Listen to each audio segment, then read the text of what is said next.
All right. Fuck, we're going to do it again. I don't know if we're online. I don't know what's going on. I'll tell you in a sec. We're set. We should be. We're online. Are we on? We're good. We're good. How are you, everyone, mate? It's been a rush today. Has been a rush. Rushing here. Don't say we're not committed, mate. We're here. We're here, man, and we're gonna have a big one, man. So welcome, Andy. Rocco. Georgie. Good to see you, mate. Good to We've be got the back. heavy hitters here today, mate. We've got the heavy hitters, mate, and I think there's going to be look, this is normally a non-sporting kind of thing, and I'm sure we'll get into all sorts of stuff. But I reckon there's a little bit of Carlton talk too, man. We're not far. There's a bit to talk about too. Yeah, there's a bit. Chose the right jumper then. I guess. Yeah, no, you got the blues, mate. There's nothing wrong with the blues. So everyone welcome. Everyone welcome on there. We've got Chicho Dan, Rocco Moro, Scotty Tompkins. What's he going? George. Georgie! Shout out Robbie and Mexicola Yeah. in the chat. A couple of really nice comments there. Appreciate it. Is your mate Macca going to come on? Macca. You better come on. I said for him to come on. Now, Macca, if you're out there, mate, you better be on there because Macca come and did some work for me today. So He's not a bad bloke for a Geelong supporter. He's all right. He's all right. He's He's done a all good right. job. So if anyone... He leans a certain way, but he's all right. He's all right. He's all I'm right. going to throw him under the bus. Cool, man. So if anyone actually air conditioning and heating, Oh yeah, Airmac heating and cooling. give us a shout out. Yeah. And, give us a call and we'll we'll hook you up. We'll hook you up, man. He's a good man. He's but- an absolute champion. Yeah, but shit fucking team, mate. Shocking team. Shout out Hey. Peter V, Robbie. There he is. Macahoma literally just got here. There he is. There he is. Shout out Uncle Sam in the chat as always. Everyone's Appreciate here. it. Brandon, Nick. Yeah. Scotty, keep him away from the hennies. So apparently me and you're having a drink, aren't you? I'll join you for one. Yeah. Yeah. He's a bit like I'm off the Tell- sauce tell this everyone. week. I'm off the sauce this week. I'm on Got some antibiotics. I bloody nearly necked myself this week. No, not that bad.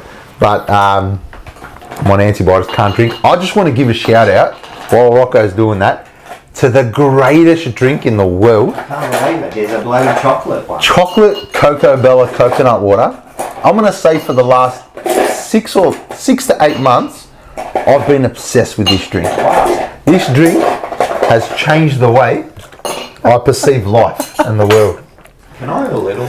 Of course you can. No, because course you can, I mate. drink the water. Hang on, let me. Oh, I love coconut water itself, but this is a game changer. This is your new addiction. Let me tell you, at the start you can be like, it's all right. They're good though. Oh mate, 30 odd years of experience. Yeah, Just a bit, because I've got. What's that? yeah, to change his life. No, I'm all right, thank you. You're gonna say it's all right. You Give know, us your chocolate. honest yeah, it's a review. bit different. That's good, actually. Yeah. So when you have It's one, got the coconut Yeah. taste, but it's got that chocolate to it, mate. you know what I like about it? There's no dairy in it. Isn't it? No dairy. No coconut, because I've got lactose intolerance. So do I. No dairy. Not going to be running to the loo. You're good. So you can absolutely smash Really? these, and it's so refreshing in the heat. Mate, Cocoa Bella, what are you waiting? Cocoa Bella's watching. What are you waiting Hey, for? Oh, God. I've never had a promo. Can I just say, a few months ago there was like a massive shortage in the supermarket. Andy can attest to this. Oh, yeah, He was yeah. raiding every supermarket in sight. Yeah. But he ran out and he was looking around, and I happened to have a half a case. I think I had like 3 or 4 in my fridge, and he just replied, "It's like, you bastard, you sick bastard." Yeah, this is a fantastic drink. Unreal, Yeah. man. And let me just say, without exaggerating, it is liquid crack cocaine. Really? The addiction. I have to admit that did taste very nice, and I'm quite pleased. I'll tell you why. When I was a kid, my favourite drink was a Big M. Especially when the honeycomb first came out. Honeycomb. Never had it. Mate, when the honeycomb first came out, man, I was OD, man. He was the best, man. I used to nick those. I used to love a Big M. But that was the classic. Like, go to the tuck shop with a milk bar and with your And a pocket Big money, M. and you get a And Big you get M. the big one. And the iced coffee used to, oh, mate. It Killer was the best. pythons and a Big M, sausage rolls. Back in the day, man. Like, the mate, your parents give you $5. You got to Mate, $5. you You could come feed back. the whole family. You're balling. $5. My old man will give me $10. He'd be like, get me a packet of Benson and Hedges Gold. Benson and Hedges Gold, and buy whatever you want for the change. Mate, I'd come back with heaps of stuff. It was like $7. And the You used local... to go to the fish and chip shop. They used to wrap it up in the newspaper, right? Yeah. Dim Sims were like 5 cents. Far out. 5 cents, and you could get like 20 cents of chips, you know, if you wanted. Wow. You know? So that's how far back I'm going, man. And you used to get after school. They used to wrap it up in that cancerous newspaper there with all the ink. Man, you used to rip, and the best way to eat them is just to rip the top off and just start like as you're walking home, you're eating those chips, man. It was the best. They're not the same now, are they? They give it to you in a box. Now it's in a box. It's nice and neat. Nah, bro. Nah.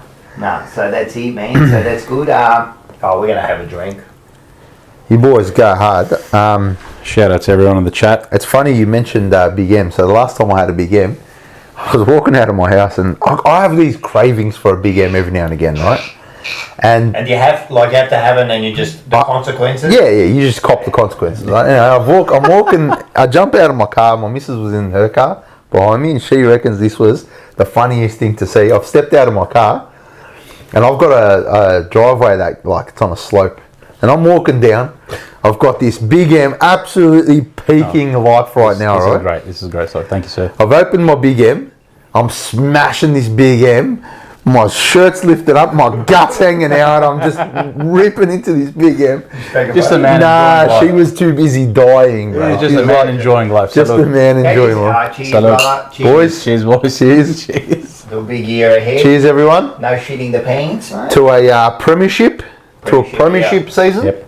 Yeah, Round of 3. we got everyone on there, and you know, I said that we'll talk about other stuff, but I'm sure there's going to be some Carlton talk today because it's just around the corner. Can I just go back really quickly, because you talked about milk and consequences, so I'm confirming there's a bit of lactose intolerance here. Yeah, absolutely. I think this is a widespread issue at the moment, and the older you get, I think it appears, Is it right? Epidemic. Well, this is the thing.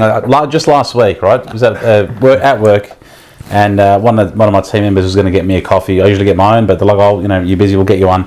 What would you like?" I'm like, "Just give me a cap." And they're like, "And what kind of milk?" I'm like, "Just give me fucking normal milk, mate." Like, and they're like, "Oh, sorry, mate. To have the stomach to digest normal milk. Oh, Jesus! Right? It's like a, you know." It is, and you know, a flex these days. And the one thing I get pissed off when I go to, if they charge me extra, They all do, mate. They all do. Well, that's a lactose free. that's 50 a dog cents, because it costs exactly the same thing for that meal. Yes. Actually, she charged me less, but there's no lactose in there, mate. You're not wrong. You're getting less of the product, and you're paying more. That's the scam, huh? If anyone knows, how do you remove lactose from milk? I go to Thailand every year. They haven't got it there. Oh, mate, they live on Milo over there. Well, this is actually made in Thailand. Yeah, no, the milk is. But I'm saying they haven't got lactose intolerant milk there. Oh, they're just all tolerant. Nowhere. It's all tolerant. They're all tolerant. Mate. Everyone's just whatever. They're inside the dead with the amount of chili they just kill it, mate. They kill everything. Tell you what, that's the 7-Elevens in Thailand, the Nestea and the Milo dispensers, mate, they're fantastic. It's the best. How good. They're 7-Eleven, and first of all, they don't call it 7-Eleven. They call it 7. That's how they call it. 7. I'm going to 7. Going to 7. You know, but they got everything in there. Really? Booze to. Your food, the sandwiches, whatever you want, they got in there. It's the whole thing. It's different to here, man. Here they got nothing. They charge you 3 times the amount. You know, there it's like their convenience store. It's everything. You know, so one on every corner too. Hey, Sammy D just left a comment that threw me back. Sunny Boys were the best, especially if you got a free one. But Sunny Boys, 50 cent Sunny Boys in primary school. We used to be 20 cents. 20 cents. Wow. 20 cent Sunny Boys, and they were the best. And then when you got them, like when I was a kid, I had to pull it out to have a look before I even finished it. Yeah, of course. Right, I wanted to see the free one, but then to get it back in there was always a pain. It's a wreck getting it right in there. But the Sunny Boys are the best, man, on a hot day, man. And the boss, because we used to go to this, little milk bar next to our school, you know. And he was boss. That's what he used to call him. boss, you know, and he used to cut it for you, you know Yeah. what I mean? He's like a sunny boy. You know? Everyone want the sunny And one, he but you get used the to Middle spew- Eastern one, the Bon Juice one. I remember the Bon Juice the one. Middle Eastern off-brand one. I'm like, mate, it's not what the real thing. Yeah, I remember that. A grenade in here, there's a grenade. Hey, they charge you full price. Yeah, too. charge you full price, right? Charge you full price. Far out. Hey, I miss milk bars. Like, you know, the old That was the school. best. Old school Rock up. milk Bro, bars. my mum used to give me 50 cents in the mornings. I'd go get a lolly bag this big. The lolly bags, like for 50 cents, man. Oh, a 50 lot cents. of lollies. You're getting. You're supposed to be getting 50 lollies, Yeah, but you no. get them more because they're just, you know. But not going only in. that, when I used to go, it used to be like 5 lollies for 1 cent. You know, what Yeah, I mean? yeah, Like, yeah. It was like, it wasn't like they were worth 0.2 each Yeah, yeah, fucking yeah, lolly, yeah. you know. Now each lolly's worth fucking $1. Yeah. Yeah, but I saw And they they were were selling. big. They're selling lolly bags. There's like 4 lollies in the bag, and it's like $7. Yeah. Yeah. What about like, you know, the Throwback sugar craving, man. What a throwback. What's going on here? You needed an angle grinder to get into a sunny boy. Scarface, Robbie Cockrell, where'd you get the Scarface? So that was a present from my kids for one of my birthdays, the Scarface there. So, man, that's an iconic picture, that, isn't it? You're gonna change things up when. Yeah, when the jumper punch comes. Yeah, Yeah. of next course. week. Yeah, of course. Next week we're back. The jumper punch is back next Tuesday. While you're there, you can see the QR code in the corner there. Right, this is for the live show. You boys are going to be there. Just seen it. Be there. Yeah, no, it's up there. So we're just going to go to, I think this is it. Yeah, so There we this go. is the new one. So if you use the QR code TJP10, you get 10% off if you get 2 tickets or more. Yeah, so you can just scan that QR code in the corner. It's going to be there all night. Now it's going to be a big evening, mate, a big day. Big day. Get there, have drinks. Can't wait. Then we've Tell got you the what, show. if your first 2 shows are anything to go by, this is going to be an absolute cracker. And It you're going to be up on stage. it just I'm gets talking heavy better, hitters yeah. straight up, man. With the big boy. I'm nervous. Nah, we're going to have a laugh. I'm nervous. We're going to have a laugh. Live is different. Yeah, that's what I mean. Live I'm is nervous. different. Live is different. But, so we've got you guys, we've got Blues Brothers, and today we confirmed the Ian Prendergast fucking boys are coming. All 3 of them are going to be on there. Fantastic. So they're the big ones coming too. I've got past players. I'll let you know closer to the day who they are. They'll be roaming around. We'll get up on stage, have a bit of a laugh. There's going to be raffles. There's going to be jumper giveaways. And John Holden's not going to be. Not allowed. Not allowed. He's not allowed to buy Clean anything. sweep, Mr. Clean Sweep. We've got to change his name now. That's how can that possibly happen? Rocco, any stand up? Yeah, I'll Yeah, do you it. got to. We have You are? to. We have to. No, listen, I've been working on it. I'm going to go hard this year. Yeah? I'm going to go hard on it. Don't hold back. Yeah, there's a few. You know the first one you did? Yeah, that was a good one. Me and George are like, oh, he's going to say something Yeah. about us, 100%. Your first joke. You're like, where are those Arabs? Where are those dirty Arabs? Where are they, mate? If anyone hasn't seen it, go back on the TJP channel. It's actually comedy gold. great. It was Yeah, it was fantastic. great. I was in stitches. How'd you go? Have you done that before? No. Okay. You were a natural. So what made you think you could do it? I always wanted to do it. Yeah. I've always said I've got to get up there. You know, you hear about that you get up on one of these bloody open mics. I've always wanted to do it. I've even looked into it, you know, and I thought, and then like this come up and I go, a perfect opportunity Yeah. for me to do like 5-10 minutes up there and see this. So I started writing the stuff out, you know what I mean? And you don't know if it's going to hit or not. So you just don't know. And you like when I'm doing it by myself, I'm laughing. I'm Yeah. like, that's gold, mate. And then you get out there, so you're really nervous, even though like I'm used to talking, you know, like I'm nervous because if you don't get that laugh, it's hard, you know. So when they don't hit, you kind of got to keep moving. You Yes. just got to keep moving, you know what I mean? So some are going to hit, some aren't. But when you get a big laugh, it gives you that adrenaline Yeah. rush, you know. So you just got to hope that the thing hits, you know. So, How long did you practice for? ages. Because you got to get it right. Yeah. You gotta- delivery. So I the had delivery, notes, yeah. but I just kept saying it. Look, I'm pretty good with remembering scripts. I used to do a bit of acting and that, so I used to remember. Like I've done. Softcore porn. Yeah, I've done that. Well, Rocco Sofrini, mate. Yeah, so you practice, and then what you got to do, like with remembering lines, it's about there's tricks where you can learn like a keyword at the end,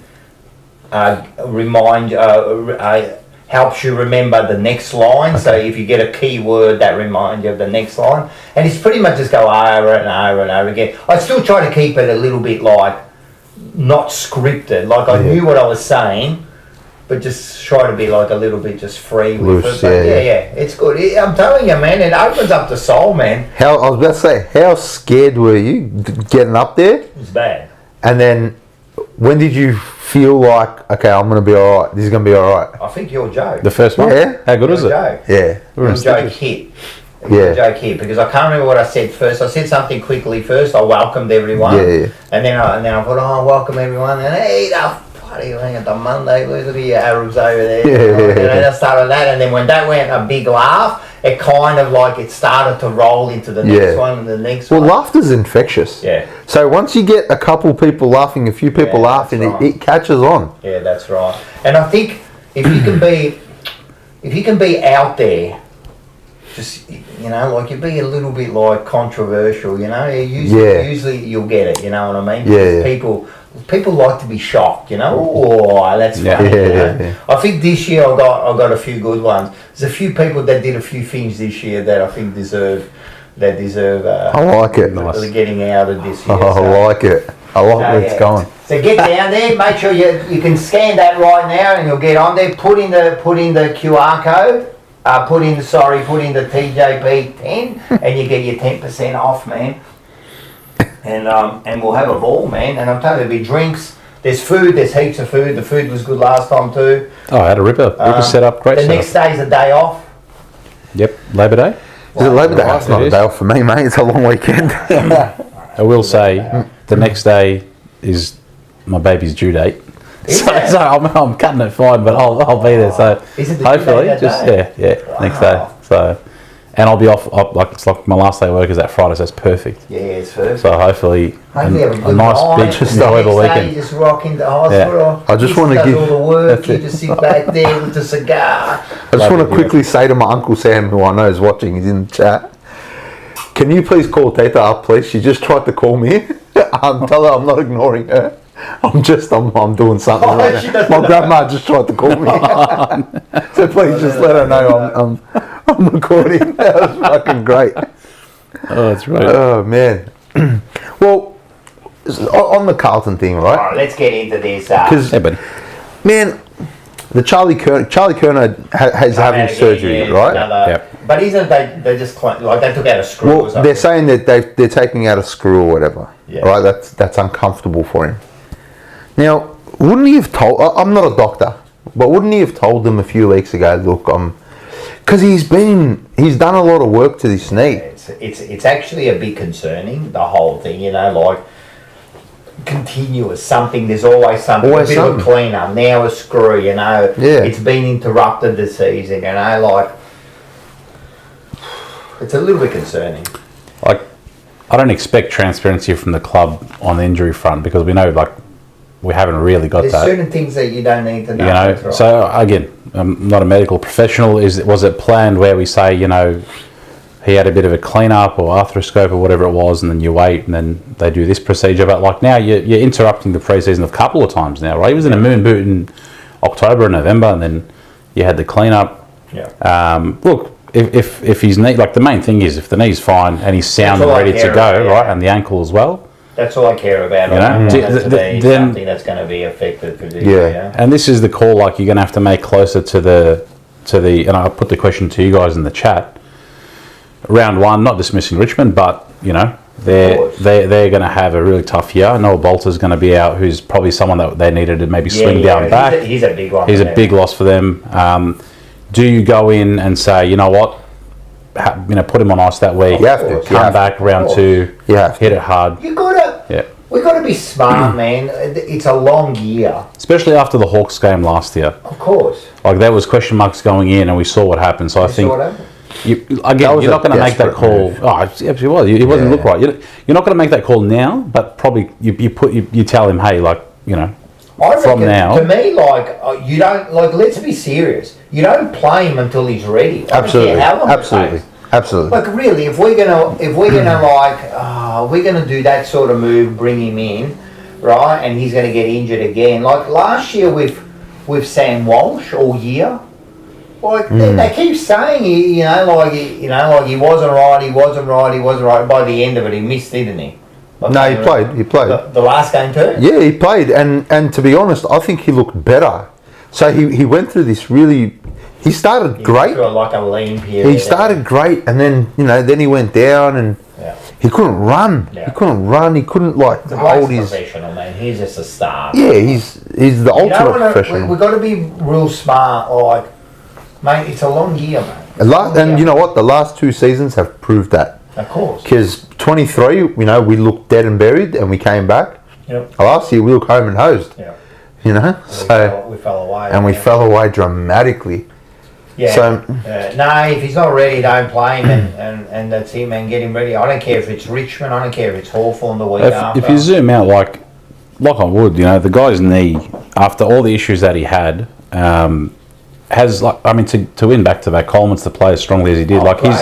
He's done well. Obviously, there was the ankle injury last year, and his movement and whatnot was a bit off, but he's actually had a really good run at it. So again, this is like a precaution time now, where if it's a week, you take the week, man. 100%, man. And we're lucky. Harry's going to win the Coleman anyway, so that's fine. We're lucky we've got another player to sit there and be that. Can you open that door? Yeah. For me, I don't trust the club, man. I don't either. I don't trust that they're being honest. So I like to think that this is just procedure and it's normal and it's planned, whatever. Well, why would you play him? Yeah, you got to let him. Even as a club, if someone's not right, especially early. You don't play him, mate. Especially early. You don't play these players. And if the club's getting involved, and I'm talking outside of the coaching and that, if they're getting involved in these decisions, mate, we're in trouble. Yeah. I don't know if they are or they aren't, you know what I mean? Over the years, I reckon they have. I've always thought that they get involved from the top, but if they're doing that, I'm telling you, they'll ruin us by the end of the year, man. That window's shortening. I reckon we got, with this group, 3 years left. Yeah. Well, that's with the thing. This particular group, I think it's a core all of a group. sudden we've got papers and players and that. But you think about it, what I mean? Just I don't know. I just don't trust the club when it comes to injuries. How many times, and we say it on our show all the time, how many times was Jack Martin? He's only 2 weeks away. I know. He said 2 weeks. It was 1 to 2 weeks for about 14. Every week, you said. 14 weeks. Was it 2023? Actually, yeah, because from round 1 all the way to, and his first game was against Essendon. The week before the bye. Yeah. And it was 1 to 2 weeks. It was 1 to 2 weeks the whole time. Yeah. So, I'm concerned, not so much about Charlie, because I think he will be alright. I think he is alright. It's just, is the club lying to us? Is the club... All right, let's think about it this way. What should the club do as far as it goes with injuries and what they should tell you? What should they do? What should you be told? I mean, you're not expecting a full-blown transparency medical report, right? At the end of the day, these are medical records of the players and stuff. But if a player is experiencing a particular injury and they're out between, like the range, sometimes they might as well say between 3 and 12 weeks because you don't know. You know what I mean? Hamstring strain. Okay, and flare-ups happen and things like that as well. But if there's, I guess it comes back to what you say all the time as well. Like as a supporter base, we're quite heightened. Like you said it as well. We were talking about on your live show. Like we're the only supporters who start talking about who our medical staff is. Like no one else cares, right? No. Sack Russell. It's all Russell's fault. And the board. But this is, we know the board. We know who they are. Because we're heightened, we get into these decisions and whatnot. Like now, if you are openly and fully transparent, you're going to get that heightened emotion from the fans. But like when it comes time to appease, I guess, your fan base as well. Like if you do things where you say, it's 1 to 2 weeks, and then they kick the can down the road. It's 3 to 4. Like, I mean, surely we're not going to you know, a backyard doctor, man. Like you're going to you're going to train medical professionals, Epworth Imaging, whatever you're going to, right? Like they're going to Australian medical professionals, right? They will give you an assessment, and we can't, like, how many times have we been so off or so vague about what the injuries are or whatnot? Like, so a level of reason for that. Well, why are they doing that? Like, what purpose would it be to say, 2 weeks when they know it's 6 weeks? What's the purpose? Is it maybe as a competitive edge over an opponent? And do you think, right, seriously, that gives you that competitive edge? No. Like, I mean, look, I think it gives the opposition something to think about, but I don't think it's an edge. I don't think it makes any difference to them. All right, so I think if Richmond is going into the game thinking that Charlie Curnow's playing or not, I think that makes a big difference for them. I don't think it does, because I think they'll plan either way. I don't think it makes... Oh, yeah, so they will play it either way. They'll plan it either way. They'll know if he plays or if he doesn't. Well, I think clubs know anyway. Yeah. I think the industry is so small that I think they probably share doctors. They probably share like... Do you think that it's not like the 80s? Do you think there's anything you can hide? Nah, that's what I mean. Like, there's things that the AFL hide. Let's be real. No, they hide a lot of things. Let's be real, like. Well, the only person who didn't hide stuff was our president. Right? He thought he'll let everyone know about it. No, but what I mean, like, do you think there's something there that the other clubs don't know? I mean, they got scouts. They know exactly what's going on. To your point, like they'll know. Like if you're a key defender, right, and you're thinking, okay, I'm training all week. You know, the magnets are moving. I'm playing on Charlie all week, and then if he's laid out, they will have said, hey, if he's out, you're going to play on Harry or Kemp or whoever it might be, right? And if they have not ready for that, then that's silly on their coaching staff. That's silly. Yeah, get Dr. Peter Larkins in. You know, he was all right. I like Dr. Peter Larkins. He was good. Yeah, he was good. I don't know. I just think, like, I'm scarred from that. I'm not. Don't get me wrong. I'm still G'd up for the season. Of course. And I'm excited to win. That G. That's what I mean. Like, I can't night. wait. We actually upgraded our member tickets today, which was an absolute shambles. Yeah, what do you mean? What are you guys? Ticket Tech is so we're Legends Lounge. Yeah. But for away we get our reserve seat for home games. Away access is we're the same. General 4 or whatever. We've got to upgrade. Yeah, right? we got them too. Yeah, so we got all our tickets for the first 3 rounds. Yeah, the first 3 away. We got the first. I think it's 4. 3 and Saints. Around 9, I think it is. Yeah, so that's what we did. Yeah. And the first 3 were fully ticketed, so you had to. The Collingwood, Richmond, Kangas. That's right, yeah. But mate, Ticketmaster, 2 minutes I was in. Ticket Tech is a shambles, man. Schmozzle. Yeah, but we're trying to play that's Collingwood, Richmond. So you got their fans jumping on. St Kilda, the most irrelevant club. Shout out quickly to Rocco Moro. In any sport. Great comment by Rocco Moro. I always thought Charlie had a screw loose.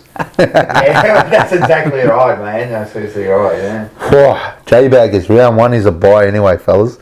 It's all about the Hawks. We have revenge. And look, and at the end of the day, look, we shouldn't... Look, let's be serious. We should beat Richmond if we want to be serious. We should win by 400 points. In all seriousness, we're looking at a 100-point win. But you can't take them lightly. Well, you can't take them lightly, and if we don't take them lightly, we will win by 100 points. Yeah. But I'm telling you, I'm still angry at this team. If you win, like, just imagine you win by a point, would you be... No. Like, you'd be relieved. Yeah. But it'd be disgusting. Yeah. Like, yes, 4 points is 4 points no matter how you get it. But if you're going into this game, let's be very honest. They played like 18 debutants. They've lost half their senior team after their leadership. Like, I get it, it's round 1. Could you imagine they beat us? Just imagine how insufferable their fans will be. How insufferable their fans will be. Don't even worry about their fans. How insufferable are we going to be? It's just, mate. I know one thing. I know Monday Blues and Jumper Punch will be the biggest show ever if we lose. That Monday, Tuesday. It's going to be fucking like a continuous. They're just going to wait all night. When we lost to Hawthorn last year, oh man, that was an absolute funeral at the game. But our show, I remember it was our highest viewed show. Still is. And we sat there for 2 minutes without saying a word right at the start, and we're just like, how do we start this? Like, what was that? you know. No, we got that was absolute pants down and no lube that day. And I actually, when I was watching, I was looking at the Hawks going, they're the real deal. Fuck, they're good, man. Look what they're doing, mate. They beat us. Like, just smashed us. Bro, I'm just an idiot sitting at home, right? I don't know nothing.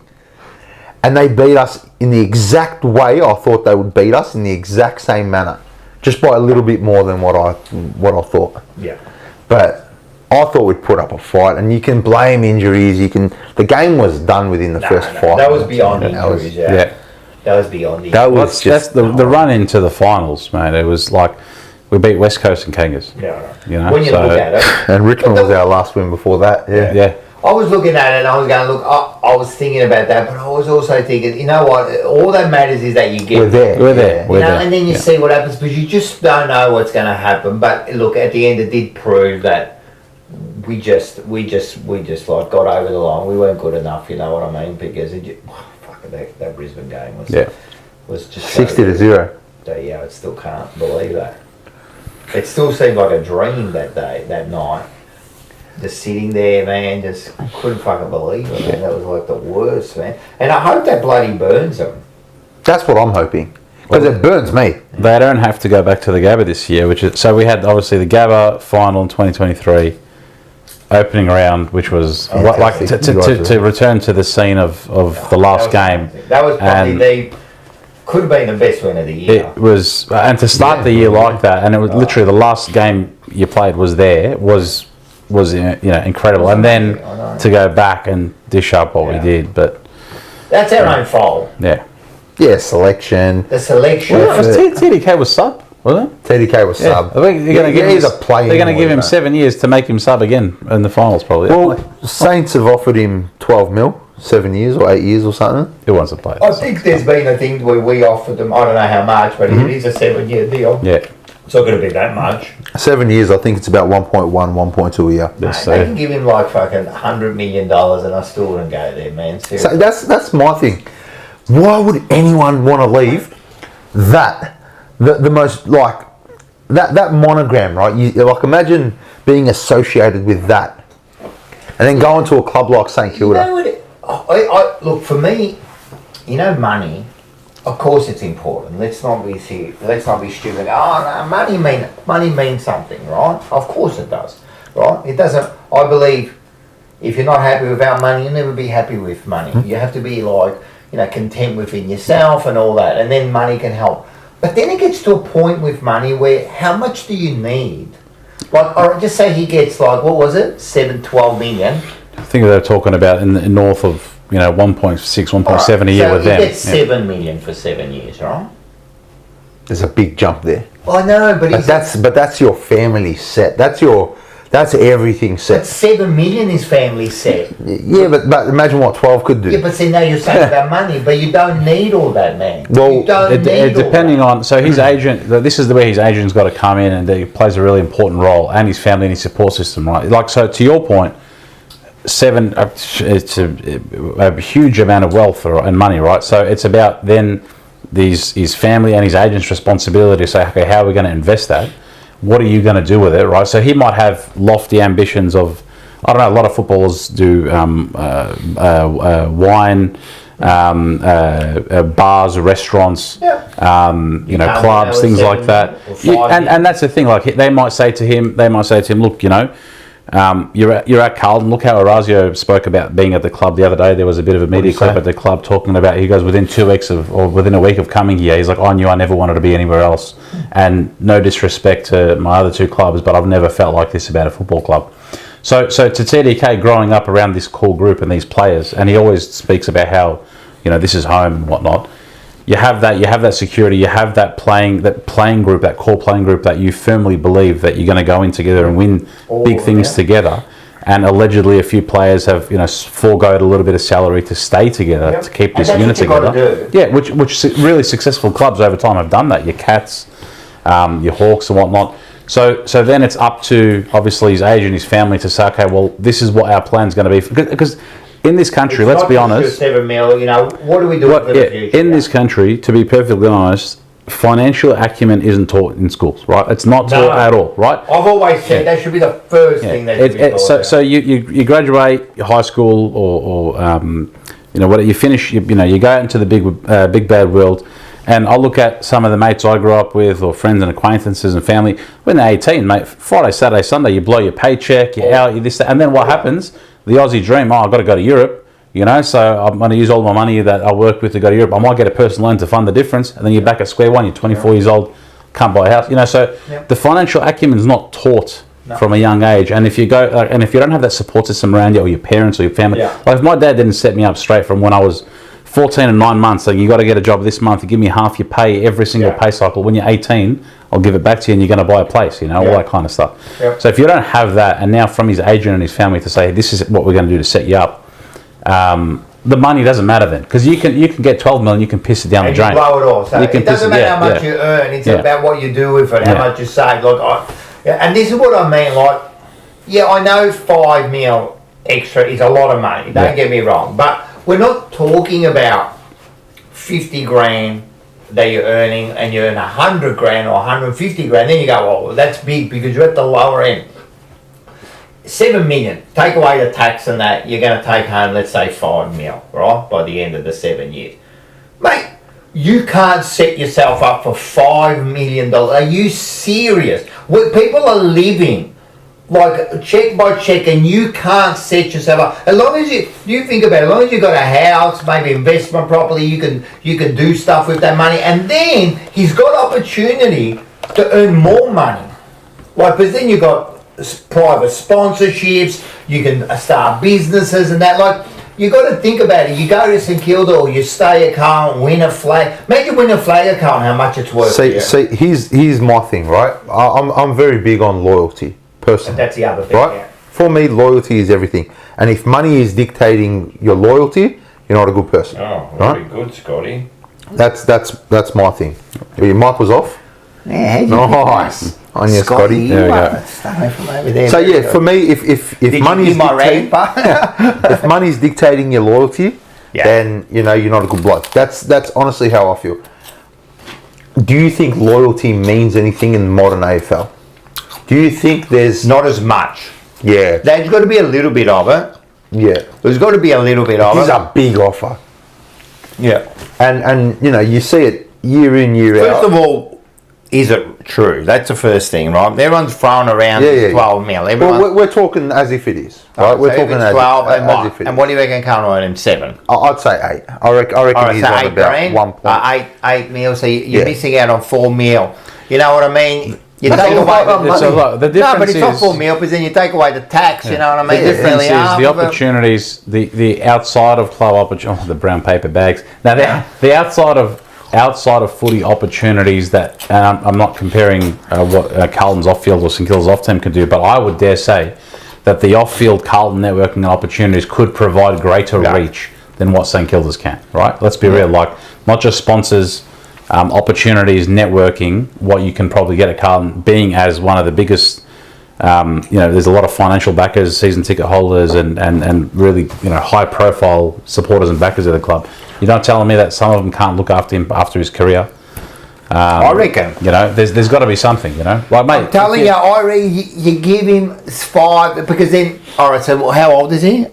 23. It'd be 24. Alright, so 24. So this is his peak. Yeah, peak, and then he might get a couple more years after that if he's doing all right. So he's going to get another meal or so there. You know what I mean? We're talking millions, man. We're talking you're talking like it's like, I don't know. To me, 5, 6. You're going to earn in your career 5, 6, 7 million by the time you finish, regardless, right? You can't set yourself up for that. But that's easy for us to say from here, but these guys you don't get an opportunity like this. Come by very often, right? Where you can make an extra 5 mil. What he did do, which was smart with him and his agent would have been, was the 2-year extension. Yeah. He gambled on himself. Yeah. So basically, 100%, man. Because it could have gone either way. But what he did, his form last year obviously put him in the spotlight. 100%. And he's earned. Had he have signed, I'm sure the club would have put forward a larger offer for him back then. Yeah. To get him out of free agency, but he said, he probably would have said, "No, stuff that. Give me 2.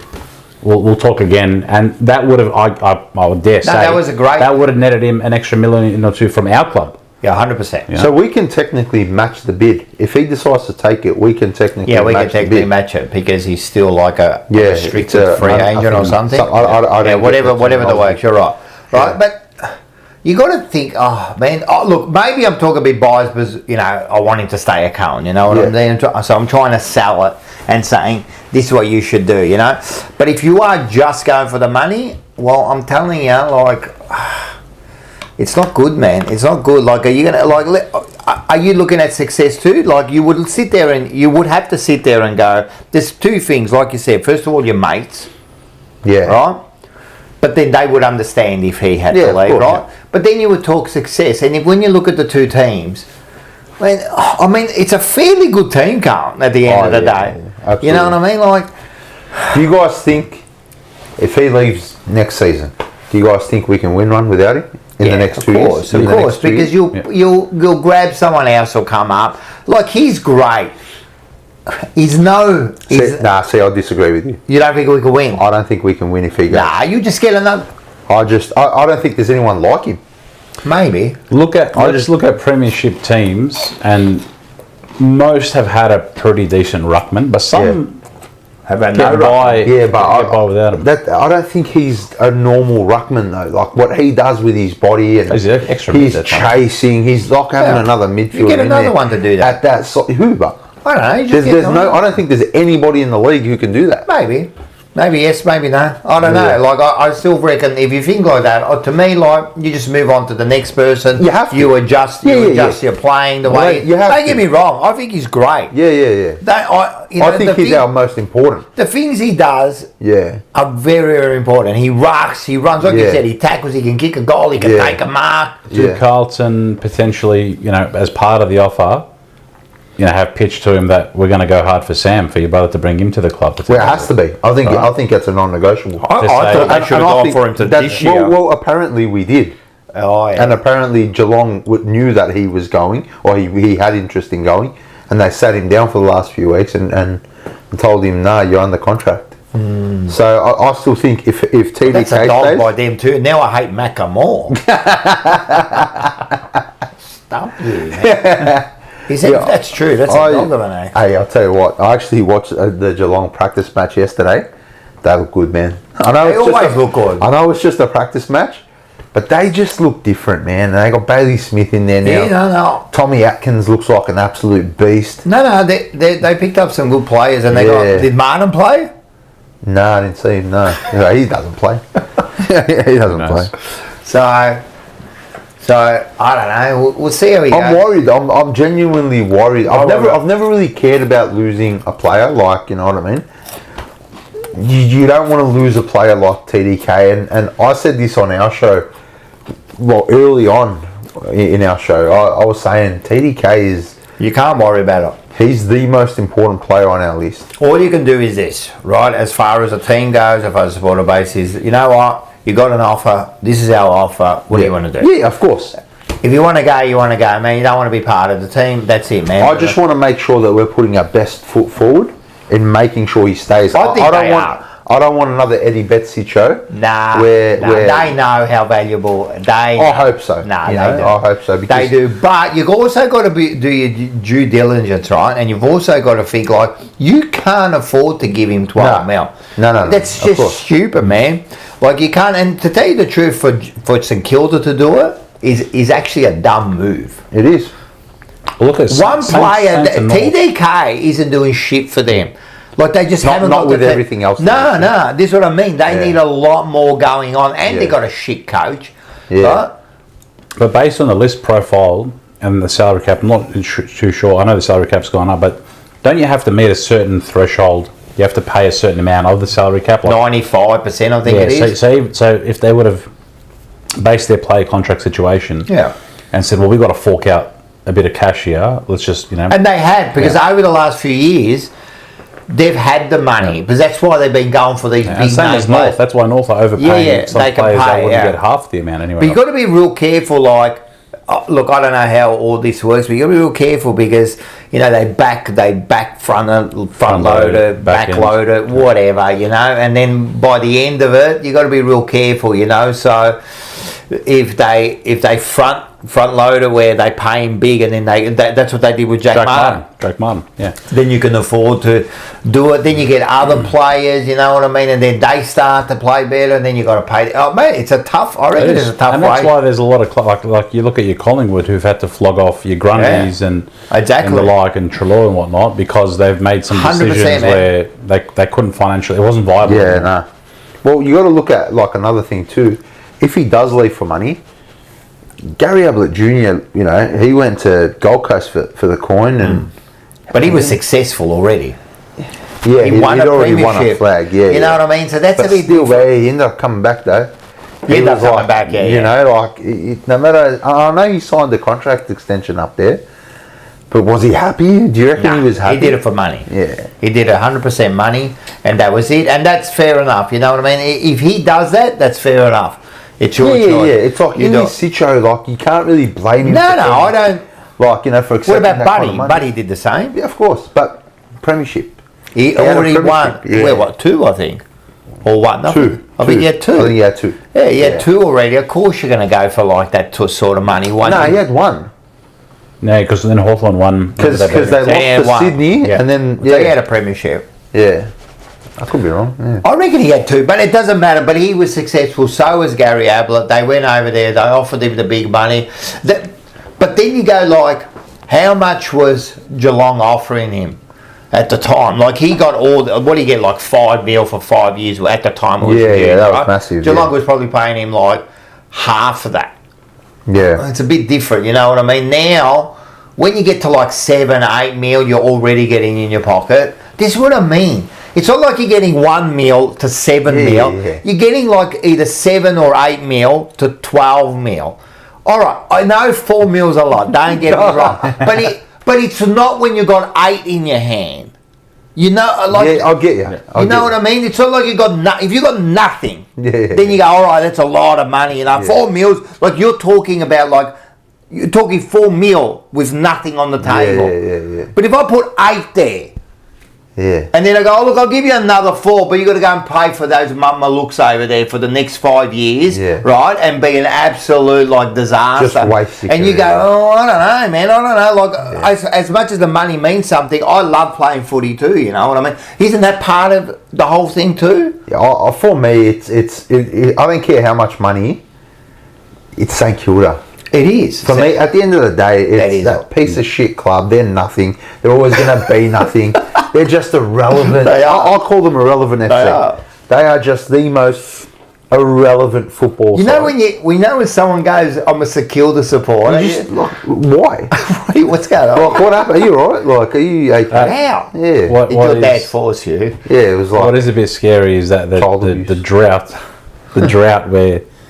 we're second to them. I know. Right? We're second to them. So we're in the boat with them, right? Yeah, but we've got a history. Yeah. But their club we're second, but we're second by 30 years. Their support base is a strange bunch. They are. And their only flag they won was by 1 point by a missed kick. You know, like. I tell you what, there was the draw was 2010. Yeah, that was heartbreaking. If you're a Saints fan. There's a lot of Saints fans that have lived and died, never seen a flag, or some that might have seen a flag and thought that was the moment. They probably had the best side for like 3 or 4 years. They did. 97, 98. That's what I'm afraid of with Carlton. Yeah, that can happen, mate. Yeah, that can happen. Yeah. Look, it was almost happening to Brisbane.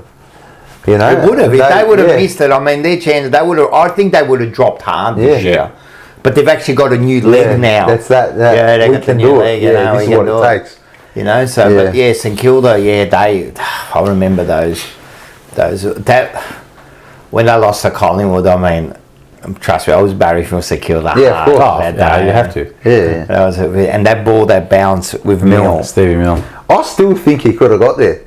I just look at it and like, what are you doing? Nah, it bounced right away. Like it went bang. Yeah, I don't know. He'll be having sleepless nights till now about it. Oh yeah, but you think about it. In that situation, I know you say that, right? But what happens is you kicked around the footy. You were a pretty good footy player, right? Yeah. When the ball bounces like that, you kind of like stop Yeah, because you're waiting see for it. Yeah. what's going to happen. Is it going to just hit went you? that way. What am I going to do with it? And if you look at him, he kind of like just stopped the centre and it went that way. I think he should have just. I think he should have got the ball, man. Just he could have like he'd let it bounce. Yeah, I know. That's where he stuffed up. So he should have just attacked it. Just attack the footy, mate. Maybe. That's why he's a loser. Yeah, that's right. That's absolutely right. Yeah, that's why he's a loser. That's why he's got no premiership. Yeah, that's why he's got no premierships. Yeah, look, I'd love to see TDK in a Carlton jersey next year for the next. Oh, that would be great, man. He would be really good for us in the back line. Like perfect. In the back line. Who? You say back line? You said TDK, his brother. Yeah. Oh, no, Sam. SDK. Oh yeah. Yeah. I was talking about TDK. I hope he signs. Yeah, but SDK. I thought you were talking about SDK. I hope SDK comes. Yeah. Yeah. And I thought We've had a conversation. Like, We've got Sauce now in the back line. I don't know, man. I don't know. I love him. It might work. I just think he's slow. The fear is I think the way we press up the ground, you have to be quick to get back, and we're going to get caught out. I feel like there's going to be times where if they do the over the top and he's there chasing someone, I reckon he's concerned. I don't know. That's my biggest fear. For me, going into this I season. think he's I like him, man. I reckon he's. I love him. Yeah, he's I just don't know how I I feel about having him account. Like all you have to do if you're the opposing coach, put someone fast on him. Maybe, we spoke maybe about he can this. beat you one-on-one. Yeah, We spoke about this a few weeks ago on our show as well. Like, what I don't think is going to be wise. Like, all right, persist with him, but actually persist with him and don't pull the plug after 1 or 2 bad games, because the fear is 2 games in or 3 games in, if he's been a bit average, they pull the plug, they throw Kemp down forward, they throw him back forward, they throw Kemp down back. Like, if you're going to do it, persist for a block with him there. I think you have to, with that sort of moves, you've got to persist with a block. Even young kids, to me, you've got to persist with a block. I hate this one game. Yeah. To me, like, you got to say to a player, you got to take that pressure off him and say, we gave Williams a fair couple of years in the halfback, and then you made the move, right? But and he had a few good games, but after about 1 or 2 bad games, you don't just throw him back. Like, persist with it. Yeah. So that's my thing with Sauce. Like, give him the benefit of the doubt. Block. He's going to have. He's going to get caught out, right? He's going to get caught out a couple of times. It's going to happen. He's had 1 pre-season there. Obviously, you talk about genetics, his dad. I think with Sauce, before we go on, Rat Poison, right? He's just become a welcome to the Palo member. Nice. Well done. Rat Poison. Hey, well done. You're a star, man. We always love your comments. Give us something to talk about, Rat Poison. You've always got some controversial subjects to talk about. Give us something and we'll go for it. No, but welcome to Rat Poison. Anyone else? Make sure, mate, click on and get your tickets, man, because they are going quick. It's a limited time to this offer. Get down there. You're going to have a good time. If you think this conversation is stimulating, wait till that night, that night on stage. It's going to be like, you're going to be so stimulated. You're probably going to like explode, I reckon. You're going to bloody explode. So get on there. All you got to do is point your phone to the thing there. The QR code. The QR code, it'll bring you straight there. Put in the code, get you 10% off. Come and see the boys. What was we saying about Sauce? I think with Sauce, they want him to play. They just don't know where to put him. Yeah. And now I think this is almost the last, because he can't really go in the ruck, right? He can do a fill-in, but if he goes there in the ruck, like as a fill-in, he needs another position. Yeah, of course. And we're not going to put him in the forward line because we're going to go with the other guys. We've got Charlie, and I think they're going to be trying Moya. Kemp. I don't think Kemp should play. At all? At all. Really? If Sauce is in, where are we playing Kemp? Well, this is I think the in the thing, forward line. They're going to play. Well, then you got Williams. That's what I mean. Yeah. So you got Charlie, you got Harry, they're the 2. Then you got Williams, then you got Motlop, you got Bubba Hollands, Fogarty. You got Durden. Durden's like, But look, let's be serious. If you got the 6-4 line, right? Just work on them 6, right? So you got Charlie and Harry. Harry. Guaranteed, right? Yep. Williams guaranteed now. I'll tell you right, unless he has an absolute... they're playing. Absolutely. So them 3 are there, right? Jesse Motlop, for me, has I to reckon play. he has to play. So you That's got them 4. Fog, right? Bubba? I think Bubba has to play. And Of course he does. I think he has to play. So you got 5. So you got 1 more spot. So then you got Moya. You got I need Moya. What about Fantasia? Well, this is the thing. Fantasia played up the ground, Fogs, didn't we he? relied on played Fogg's pressure a lot on the forward line, right? But then Then you got Fogarty. Things worked him out. does Elijah Fogarty. move more towards The wing, middle maybe. and the wing. Has he got a tank?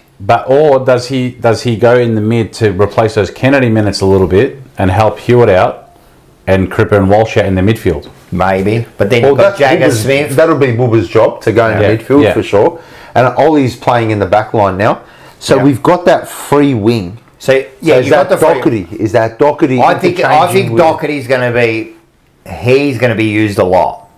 He's going to be different places. I think so. I think he's going to be used a lot on the wing. He's going to go through the middle, right? But then you have got the other wing, and I mean you got the Camper rally boy Lucas. I think it is. Is he getting a game though? No, but what I'm saying is I don't know if he's going to be our full time straight we've got away. Jagger as well, And you got Jagger. Jagger's playing. Yeah, he's playing. He looks good. He looks very clean. I don't want to jinx him, but I think he's going to be great. Like I don't want to jinx him. I know he's a young kid, but I think he's going to be great for what's his name, Walsh.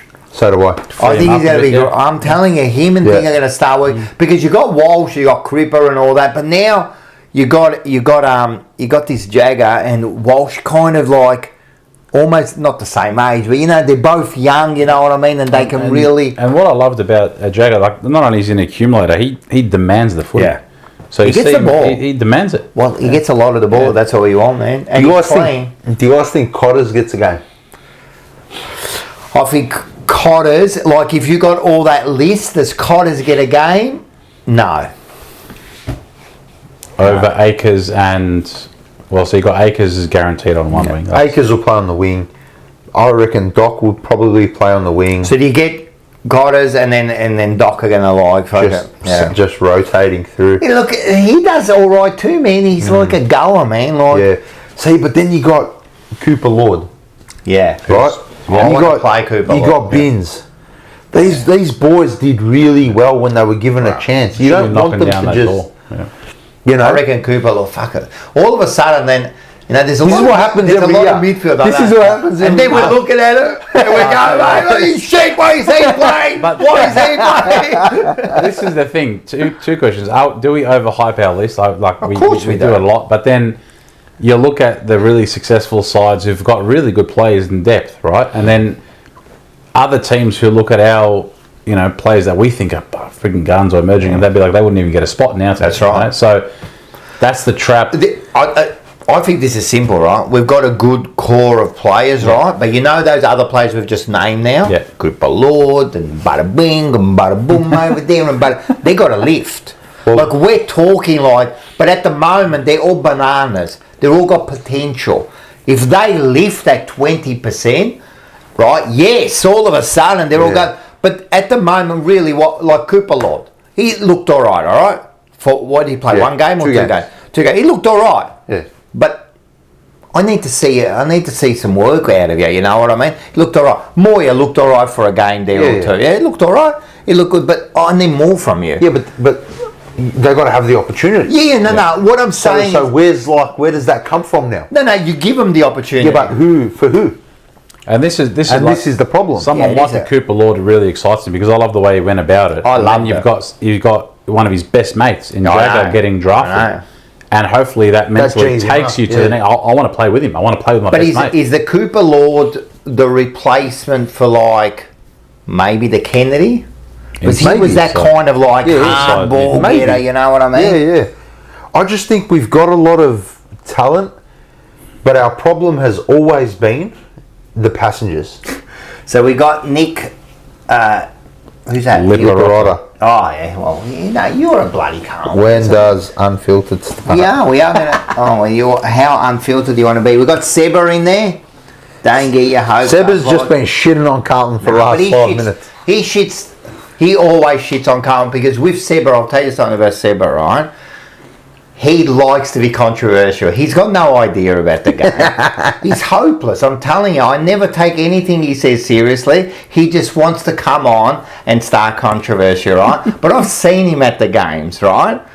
He gets more excited than anyone. Yeah, of course. But then he likes to be different because he likes to say like, oh, you know, I told you so and that. Shut up, Seba. Right? Peter V. Bluebagger has a really good comment. Every year that goes by, the spine is starting to strain. Thereby, players outside that spine need to pull the finger out.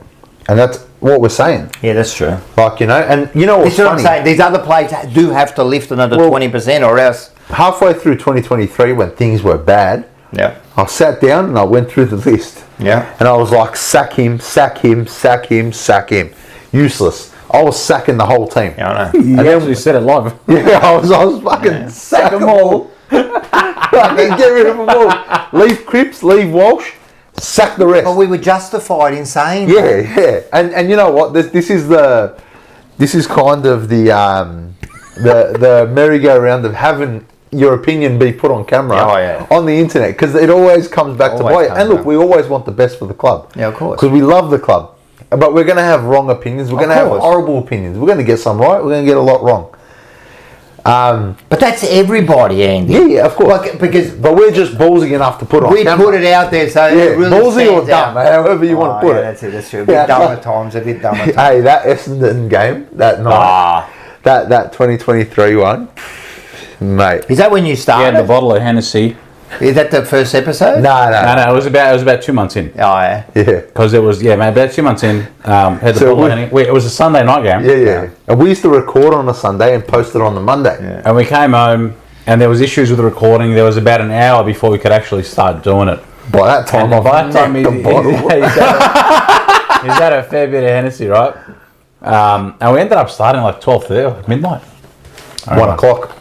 We Midnight. started at 1. Oh, far out. And it was just Straight after that game. You want to talk about Unfiltered? Do you remember how cut I was at McGovern? Yeah. Because McGovern was celebrating his 50th game. Like, what the fuck are you What celebrating? are you celebrating? You about? absolute thief, you've stolen from this club. There's a realization about, I think it's like 7-8 minutes in, he pauses for a split second, and McGovern, and he turns his attention to McGovern. If you haven't seen it, please, Carlton Essendon review 2023 Monday on Blues. the Monday Blues. The first 10 minutes, Just what? if I'm having a bad day, I'll go watch it. Have a laugh, yeah. I just have a complete meltdown and a sook about that game and the club. Mate, I was throwing strays at Kate Simpson. He wasn't. He was retired. I don't care. I was launching into everyone.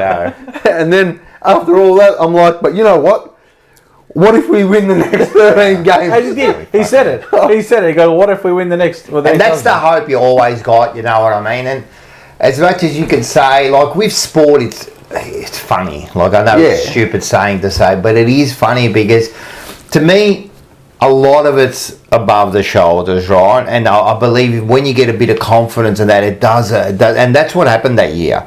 They grabbed that confidence, and then one game after the other. Because remember, after that, we won like 4 or 5 by 50 points. Yeah. We smashed. We couldn't score for 13ing weeks. Yeah. And Gold Coast, Hawthorn, Freo, Port, we just went bang, bang. Gold bang. Coast, remember the first quarter? Yeah. Remember Casbolt? Yes, Casbolt. Casbolt, he kicked the goal, mate. He kicked 2 goals, I figured, that quarter. You know what was funny? What's going on, mate? You know what was funny? So quarter time, me and Georgie sitting next to each other, and we got into the President's Club or something. President's Lounge or whatever. President's, I don't know, we had the lunch suited or up. something.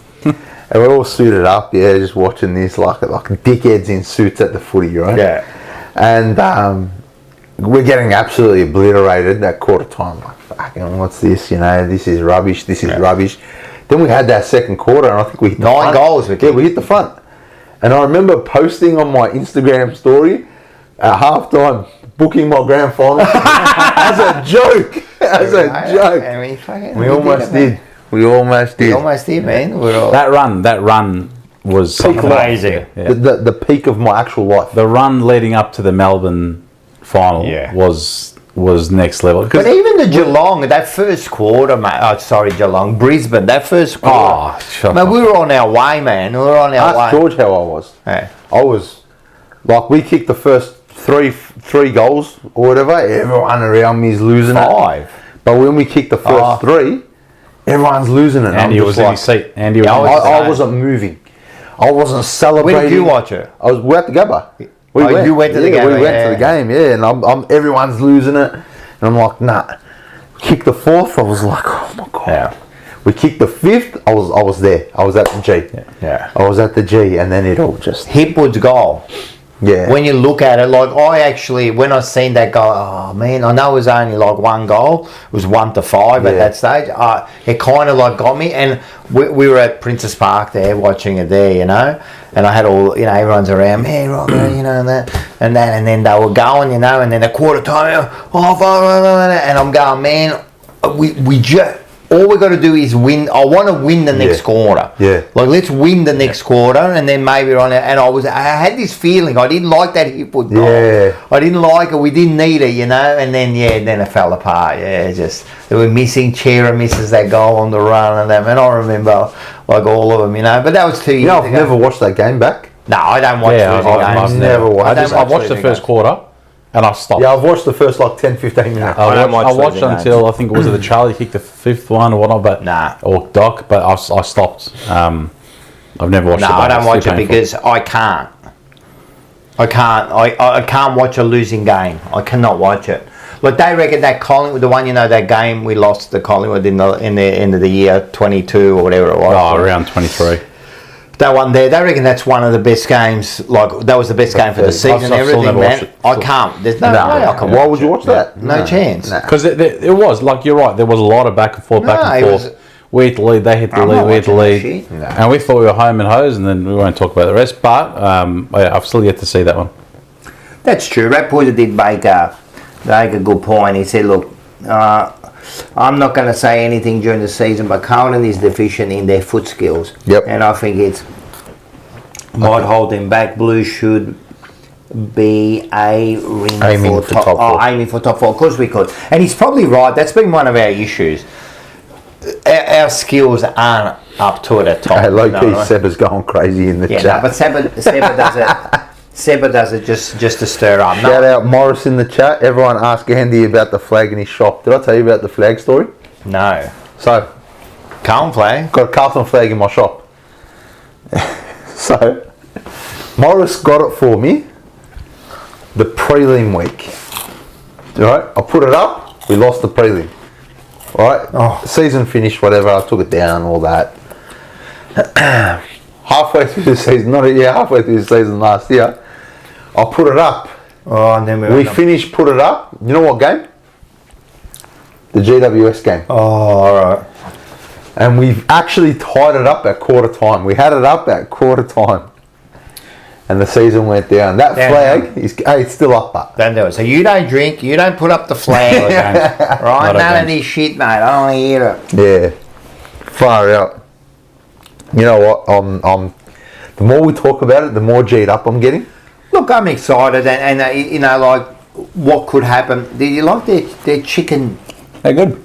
How good are they? Yeah. They're cheesel's chicken flavour. Never had them before. They're nice. They're twisties. They're twisties. Yeah. And I love the chicken. So do I. They're my favourite. Chicken. That's probably my favourite spice. You know how this is going to sound weird, but trust me, get a bread roll, bit of butter. Oh, with the chips. Chicken twisties. Yeah, 100%. Chicken twisties. 100%. I used. Never had it, bro. You got to do it. The Polvo rolls, put the rice. sandboys. You have a ham sandwich with the sandboys, mate. I've had the sandboys salt, chicken, salt and vinegar and a butter roll. Like that's a thing. That's great. Yeah. But I've never tried chicken twisties. Chicken twisties are one of my favourites. Chicken twisties in a roll. You know what I did the other day? Thins have brought out a onion ring chip. Okay.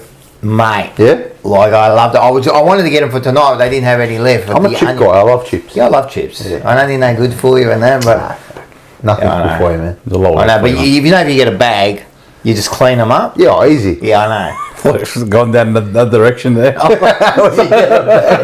Anyway. Right, Carlton's worse for your health. Speaking of Bubba Holland. Carlton's worse for your health than chips, bro, don't worry. Yeah, far out, man. Like the things they've found out. Can I just say, I was at a sports memorabilia auction the other day, and it was heavily Carlton. right? Carlton memorabilia, Carlton premiership stuff, Carlton cards. And all the people bidding on Carlton stuff were fucking bald. I was like, look what this club has done to us. This club has destroyed us, mate. I tell you, all of us. Do you enjoy when the season's done? Yeah. So do I. I'll get a relief. I love it. Yeah. Like it's just. But also, I've said this because of this show. It's hard. You guys yeah, too. What happened is, like, even when I never used to do this show, all right, so you lose, you just keep away from everyone, you forget about it, you just move on, you don't worry about it. Now it's like you're constantly talking about it, constantly thinking about it, what's going on. And then you know what else I hate? Because sometimes we get a little bit of inside information, you know a few people that are in there. I don't like that anymore. Yeah. I don't like it. I don't want to know this shit. Like, I hear stuff and I go, why do I have to know that for? That just shits me that I know that now. Yeah. You know what I mean? Oh, they did this, but why? You know, like I wish, you know what I wish I was? You know what I wish I was? I just wish I was that dumb, no disrespect to anyone, just that nuffy supporter who doesn't know anything. Just go, and then that's it. Go team. Yeah, go team. So basically, St Kilda fan. I have no idea what's going on. Like, and now so you talk to everyone, especially people like Paul and all that. They bring it, and then you got like all these stats running through your head. It's 22% on the left and 42%. I don't want to know that, mate. But this is the thing, Carlton. Like we will look at things on a granular level as Carlton supporters, right? Like from the medicos, the staff, to the injury rates, to the percentages. Don't get me wrong, of course, that's stats wide and across the AFL, but we will scrutinise, we will overanalyse, we will everything's got something behind it. Yeah. Well, that's got to add pressure to coaches, to players. It is. Knowing that, but for this is why I think, sorry, no, I worry about Voss. so do I. I don't think he's got the strength to control that club. I hope I'm wrong. Hope we win the next 10 premierships. To me, Carlton is a beast. Just this beast, mate. And you've got to be strong to control it because it'll consume you. It'll slowly consume you, And I've noticed that with Voss. Voss isn't the man he used to be. No, Voss is different to who he was even, 18 months This is ago. what I always wanted Clarkson. Yeah. I thought Clarkson has got the personality to say, you know what, that's why we have people like David Parker, you know what I mean, they've got the personality to say, no, it goes my way. You had like, you had big Jack Elliott. Yeah. Hey, this is the way I run the club, I don't care what you say, you know what I mean? I think that when you go in there, if you're a little bit like timid, it'll consume you. Yeah. And that's what happens, captains, everything. Because the club will slowly consume you, man. Because it's almost bigger than what it is. It's almost not about premierships. And that's what worries me. Oh, it's like the culture, the way of life, the supporters, and that's the thing. Like you look at going back to the TDK conversation at St Kilda, you're not getting that. No. You're not getting that at all, bro. No. You go train in Moorabbin, go home, play in front of a Marvel crowd. And that's why it's tough being a Carlton player. So the pressure you're getting from the expectation of, and there should be expectation within the club. They should be pushing each other, right? 100%. They talk about we don't listen to outside noise and all that kind of stuff, but internally they have to be doing that. There has to be that level of pressure, So if you're I'd be playing, cut if it wasn't. 100%. Yeah, 100%. What about what Harry said? Yeah. Spoke about it last week, whether or not how you interpret what he was saying, what he perhaps meant to say, don't say it. Don't put yourself in the position of saying. But my question would be, I look deeper into that conversation, right? Because he's asked the question and you answer honestly, right? But for you to answer honestly, right, there's something deep in that, right? So when you go, I know it's not the most important thing. Why? Why did you say that? Like, why? What's the deep reason you said that? You know what I mean? Is it because you think you're not going to do it now and you're trying to to me that's a protection. Yeah, it's like an out. It's like an out. If we don't win, it doesn't matter. But we know we know it's a job for these guys, all right? But my thing is don't break the illusion in the sense that, like, if there's any WWE fans or whatnot, when you hear about a wrestler saying, "Oh, it's all fake, it's all crap," whatever, you've broken that illusion, right? We know. Okay, we know. Don't break that illusion. Exactly. Right? We're built into this hype, this storyline, this rivalry, this whatever. Kayfabe. Yeah. So let us have that. Build on that. Yeah. Don't break that illusion. And the other thing is, like, that's a good point. That's a good 100%. I agree. And the WWE is like, that's a good one. We know it's fake, right? But how many people are? But don't tell us. The thing is, say it's fake to a wrestler. And then they'll go, like they do. And I understand, but and then you're right. Then there's people who don't know it's fake, right? You don't tell kids Father Christmas isn't real. Why? Why are you telling them it's not real? Why are you breaking the illusion for? Why are you breaking his dream for? You know what I mean? And so I didn't like it. I didn't like it at all, because that shows mentally where he's at. I didn't like it. You know what I mean? And you might say, "Oh, it was just a throwaway." Was it a throwaway line? I don't know, man. Like, and to me, when you get to the top, it's already hard to win. So every 1% means something to me. Yeah. And he's now dropped 1% because he's gone, you know what? Because then what happens, right? You're playing a game, and then does he go through his head, "Oh, look, if I miss this, it really doesn't matter. I've got my family." But stuff your family. Like, I don't give a shit at that moment. I don't care. Like, at that moment, I want you to be focused on the game, please. Like, when you're doing something, I want you to be focused on that. Like, it doesn't mean you love your family any less. It's got nothing to do with that. I know you got your family afterwards. I know that. But don't tell me, and especially to someone where it means everything. Like, that's what that's what he doesn't realise. All right, for you it doesn't mean anything. But for Joe Blow over there, who goes to every game, is in the cheer squad, watches every bit of content, does all that, it means his life. And now you've turned around and said, you know what, it's not that important. And that's where I talk about the illusion of, we are under the impression that these guys are giving 110%, want to win. If you, like, and now that's not comparing other sporting codes to footy, but if you were to ask an elite sportsman another code, like I asked LeBron James or Cristiano Ronaldo or Lionel Messi, it doesn't matter if I don't win the final, like, at least I've made friends along the way. Like Chera, we're building relationships and stuff like that. Killed me, They would never utter a word like that, saying it's about the relationships are made along the way. That's what's important, So is that would kill him? Does this? The fans would kill him. This is what I'm about to say. So, is it an Australian culture thing? Yeah. Is it we're so worried about hurting people's feelings, especially lately? And I don't think it's always been like that. No, I think it's like the last probably 10 years or so, where we're kind of wrapping people in cotton wool instead of you're right, that it's okay culture. It's okay. It's not okay. It's not the most. It's not the most important thing, man. No, it is. No, that's what I'm saying. But I know.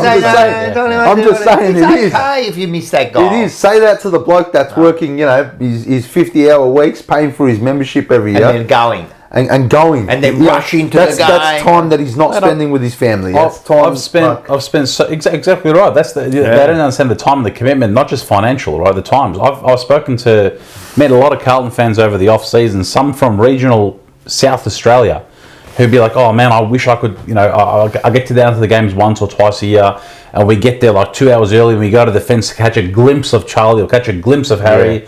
And I take my granddaughter. Like, I spoke to people that told me what they do to catch the games. We're privileged, right? We're in Melbourne. We can go and see. And I see what people go through and what people do to be able to get to games. 100%. It's mate. So if you break that illusion for someone, why are you breaking it? You're absolutely right, George.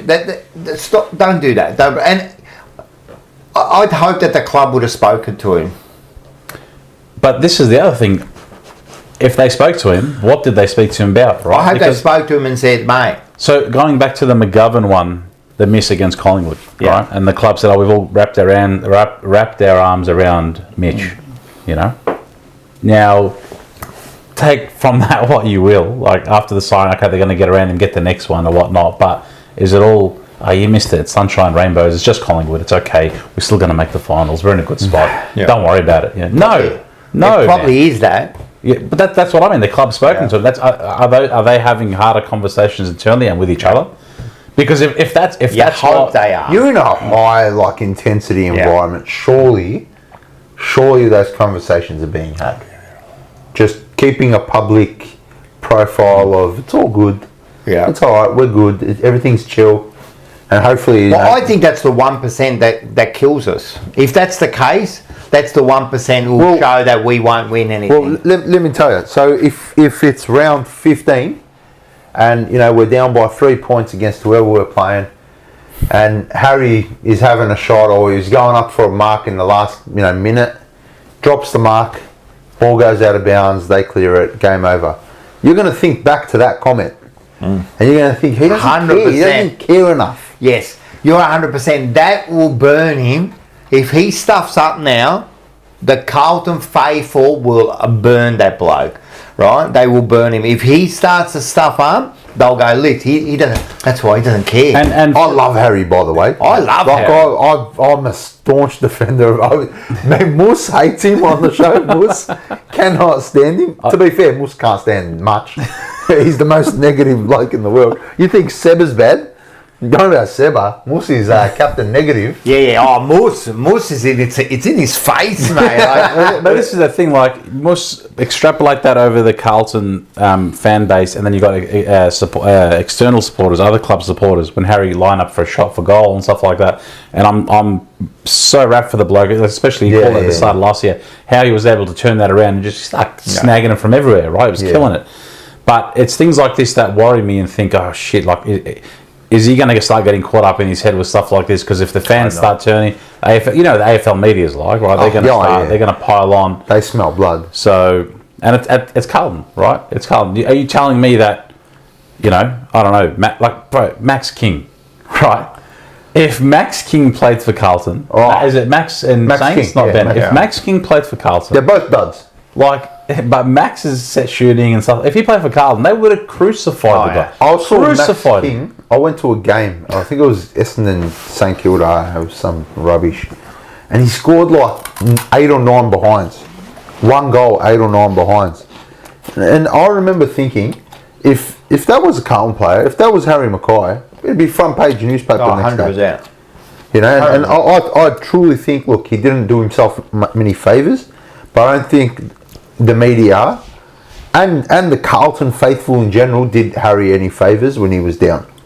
I think we should have got around him instead of just piling on him, and people were saying trade him and there's a lot of that. Harry's a star. I love Harry Mackay is an absolute star. The bit about trading, I kept thinking, we're going to get like a 6'8" wide player running around like he does. You're not going to get him anywhere, man. I'm telling you. No.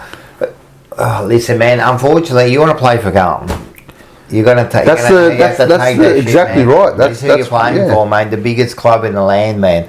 You got to, and one of the most unsuccessful in the previous, modern era. But we are the biggest club in the land, man. And this is the sort of pressure. You got to take the good with the bad. When they go in and the first time a young player goes to club and they say, even Fantasia said, oh, you come there and it's amazing. Yeah, that's it, mate. That's what you're getting. That's what you're getting. Yeah. But you're going to cop it too, man. Yeah. It comes with expectation. Yeah. It comes with expectation, bro. Do the players realise that? I'm sure they do very quickly, right? Yeah. But I think there's that line of getting around them, but at the same time, you're expecting your boss, your line coaches or whatnot to push these guys to the next level, right? It's like when you're at work, right? If you're at work, you're trying to learn a new trade or a skill or whatnot. If you got someone that's not micromanager, he's lax, he or she will just let you do whatever. Are you going to reach your potential? Are you going to really exceed? Are you going to do well? You go take the foot off the pedal 100%. A little bit. You know what I mean? If you get someone ultra micro, or the other way, you can go the other way very quickly. But if you get someone that's, firm, attention to detail, that's going to keep you on your toes, on your feet. I think a lot of the players, not just with Carlton, and in society, we just built a weak society now, and we got weak players too. You know what I mean? Who will now find any excuse to accept mediocre failure. You know what I mean? But that's the like mediocrity was Carlton for so long. Yeah. We accepted mediocrity for years and years. I don't think we accepted it. Not the fan base. Yeah. I think the playing group. I think the coaching staff. I think, man, we were giving contracts to players. Yeah. You know, and there were players who hit milestones. I don't want to drop names now because I cop it for saying one player's name. No, don't worry about Murphy. Murphy shouldn't have played 300. Yeah. Right? That's everyone knows that. That's a milestone game. But and who else? I don't think Kate Simpson was that good. I don't think Kate Simpson would have played half the games at a decent club. And you know, I think that's a controversial thing. There's a lot of people that love Kate Simpson, but I just think. Do you think he would have played 200 games at Hawthorn in that premiership side?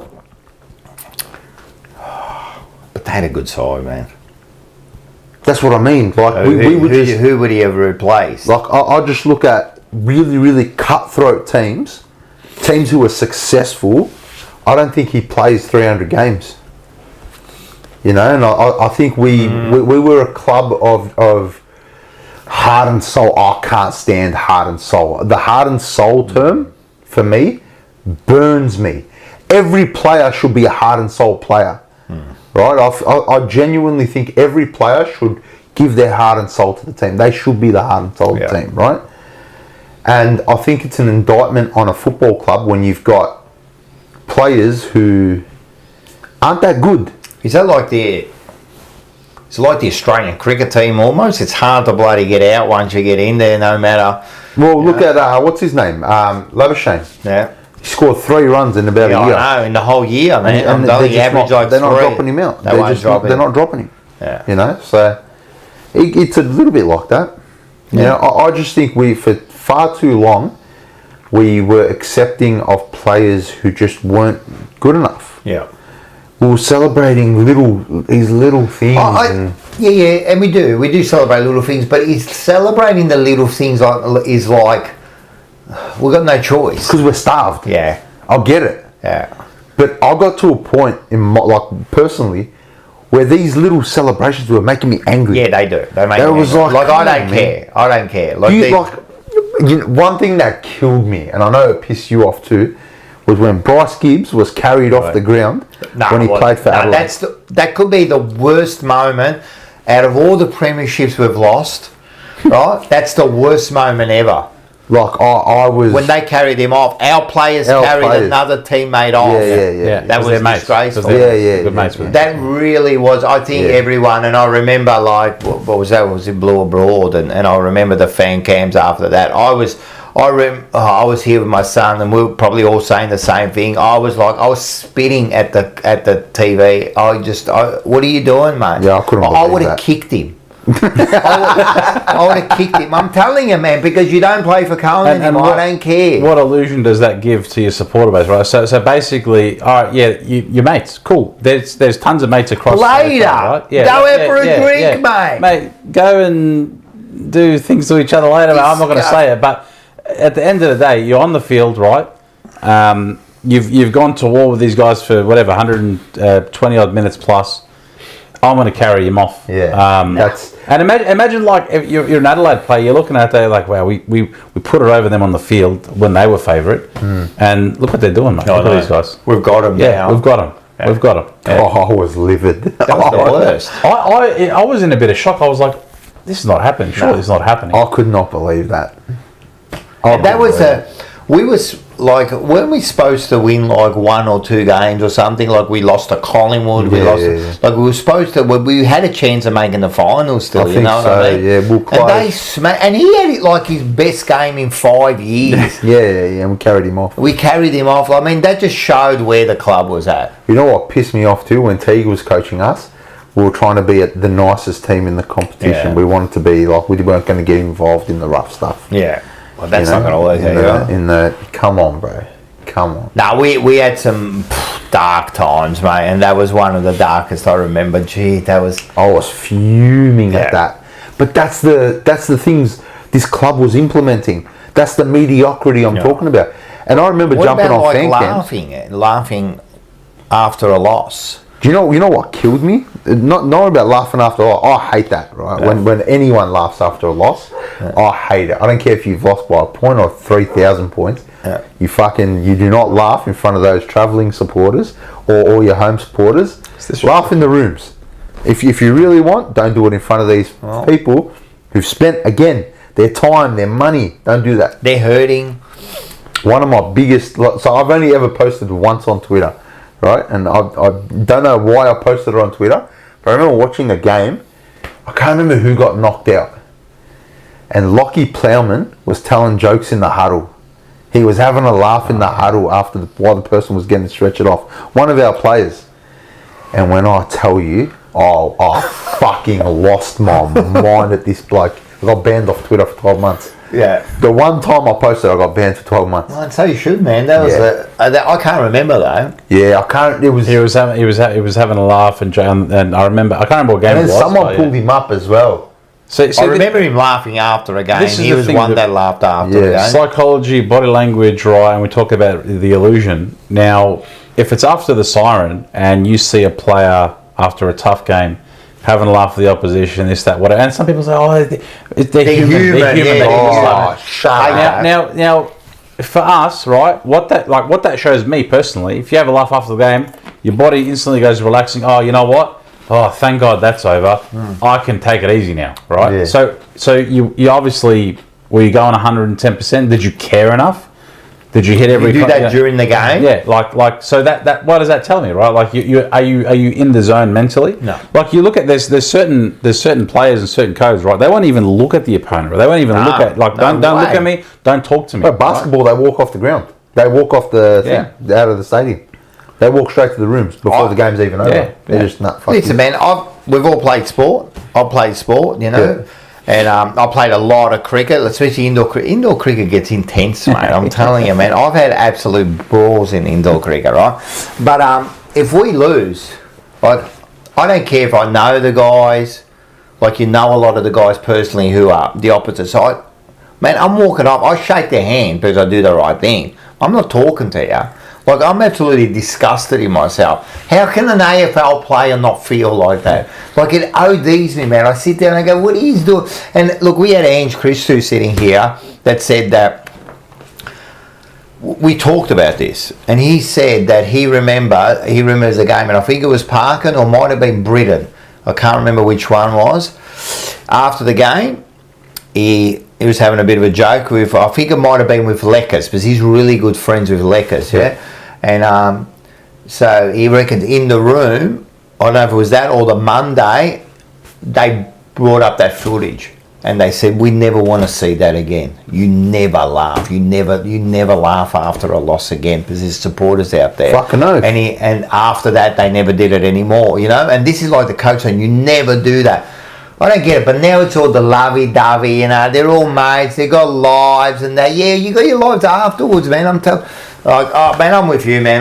It kills me too much to see that, especially sitting there and you're burning. Like, I don't even talk to my family when I'm walking away, let alone you know. And then it's almost you're laughing in my face. Yeah.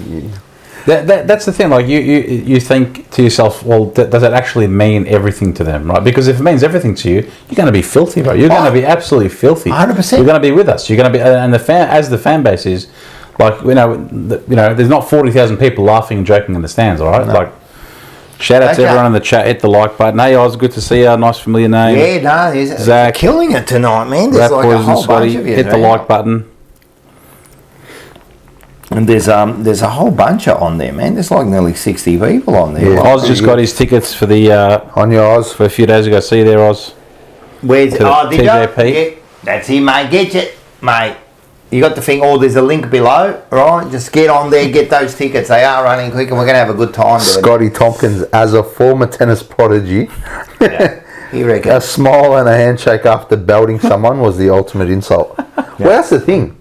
When you lose, like, or when you beat someone, when you smash someone, you're all good. Yeah. But when you've lost, I hated losing when I was playing. I'd beat myself up, bro, after a loss. Like, I'd blame myself half the time, you know? Did I do my best? Did I do this? Did I do that? So do you think it's like something, like when they say something or they laugh, is it a bit of how do you say, like they're just protecting themselves? You know what I mean? Maybe. Maybe it's like Because if you give it everything, right, and if it's nothing but a win, you know, it could devastate you, you know. But then if you sit there and you go, you know what, if I lose this, it's not that important. You've all of a sudden you've protected yourself. But that's the image it portrays. Like it doesn't mean that much. That's right. And then what does it mean to internally within your teammates? I know, like, completely unrelated, but I remember it was like under 16s. Playing against West Coast, I had a few mates and I was playing on, and I was having a bit of a laugh. I was in the forward pocket. I think I got like one touch the whole game, right? I was just having a laugh with my teammates. A bit like Durden. Yeah, I was the chunky. I was the chunky Durden, right? So having a laugh with my mates, whatever that I was playing on, and that I went to school with, and at the end of the game, right, one of the assistant coaches came up to me, and I'll never forget it, like till this day I still remember it vividly. He grabbed a bunch of mud, because my shorts were clean, it was a wet day, it was clean, I had barely got a touch. He got a bunch of mud off the floor, and he goes, here you go, you prick, and he just wiped all this mud on my shorts. He goes, make it look like you fucking done something today. Yeah. You know, and he goes, having a laugh out here, this, you know. So you were just a kid. I was 16 years old, like I was That's like, good. Yeah, but That's holding the child accountable. I've never forgotten that, right? I'll never forget that. I instantly, when I went to the rooms, I'm like, shit, right? Like, yeah. How does that look to my teammates or whatnot? You know, that it's not a nice feeling. So I'll never forget that. It's that one act. So if you like, not saying that, you know, you're pulling up every instance of these players, because a lot of them know each other, they live together, and all that kind of stuff. But again, I go back to my previous point. Don't break the illusion for these supporters. We think 100%, man. We're coming to the game thinking, fuck, man, these guys are going to have a fantastic year. He's fired up. He looks great. You know, we're going to win. You know, we're going to win everything with this group, and look how committed they are, and they're training the house down, and we're hearing reports of, you know, this guy's shooting the lights out of training, and this guy's going to. But then you see that, and you're like, well, do they care? You know, so yeah. Well, it's like, you know, when things were going bad last year, and the club was posting fucking feel good stories, and you know how I feel about it. Kurno's fucking selling his watch or something. Yeah, you know what I mean? You know, we're doing bloody. What's your favourite song? What's your favourite? And you know, I don't blame the marketing. Like, that's their job. You need to do that. That's their job. Like, their job is, they don't give a shit about like winning or losing. No. Their job is to market the club, whatever it takes. So I understand that. You know what I mean? But there should also be a little bit of. Read the room. But don't be tone Read deaf. the room. Don't be tone deaf. Yeah, exactly right. Don't be tone deaf. You got supporters. I remember that week, mate. Supporters are bleeding. We are bleeding, and they're saying, "Who's the funniest player in the group?" Nick Newman's the funniest. Like, mate, right now, you know what? Just show me a bit. I've been smile for 3 days, and you're telling me like, show me some contested training footage. I don't care. I don't. You know, but they're talking about who's the funniest. It's like a little bit of tone deafness there. Like, come on. 100%. And everyone went hard. Like, we had that video up that I think it was like 200,000 views. Yeah, I just got abused. And everyone's like, mate, what do you expect? Look at Hawthorn and this. Yeah, look at Hawthorn. Look at them. Yeah. You know? Yeah, they can have a laugh, but they're winning. They're killing. Exactly, they're winning. Yeah. And you know, like, we keep talking about, like, and Enzo says, and Enzo's going to be at the show, so make sure you get your tickets. Everyone scan the thing. Enzo's going to be at the show, man. So we're going to have a talk. Enzo's been on the show here, so Enzo's a good man. And be careful, because he'll fine you if he sees you on the trains and you haven't got your ticket, so just be careful. He says a good point. It hurts more when you're used to winning and expect to win. Kernahan never smiled after a loss, right? And we talk about the old players, and I know people go, oh, I'm sick of it. But you know what? I don't know, man. Like, what am I supposed to say, man? They gave me that. They gave me that belief, you know, like, you're right, Kernahan I've never seen Kernahan smile after a win, let alone after a loss. You know what I mean? The only time I saw him smile was for the grand final, you know what I mean? Maybe kick that goal after North in 87 to put us on top of the ladder. So, you know, but, you know, like, after a loss, you will never see him fucking, like, smile. Yeah. You know, like, never. Now we're getting, like, but is this society? That's what I mean, it's society. I think it's you know, we're so worried about hurting feelings and making sure this person... Have we made these people? Have we, as society itself, have we made these people weak? It's hypocritical. When I say weak, you know, like, and then people are going to go, oh, you're laughing at people who are depressed, and I'm not saying that. I'm just saying, I don't know, man. It's just like we're accepting of, being mediocre. We're accepting of it. It's okay. But is that a Carlton thing? Or is that a general society? I reckon it's general society. It is. It is general society because everyone's a bit like. I feel like the AFL media are the biggest hypocrites, though, because they'll be on one hand telling you about mental health and this and that. Then on the other hand, they're piling on AFL footballers. Like for anything. They talk about that support and getting around each other, but they'll give Fev the mic and say, around like go do your best exactly. work. Do they really care? Yeah.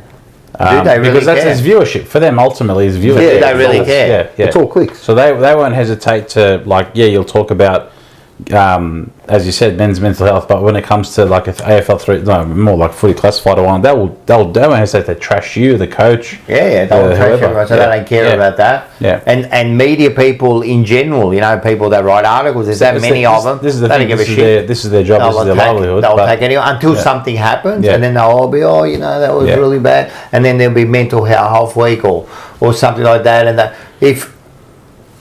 would they do that? Would they do respects round mental health week if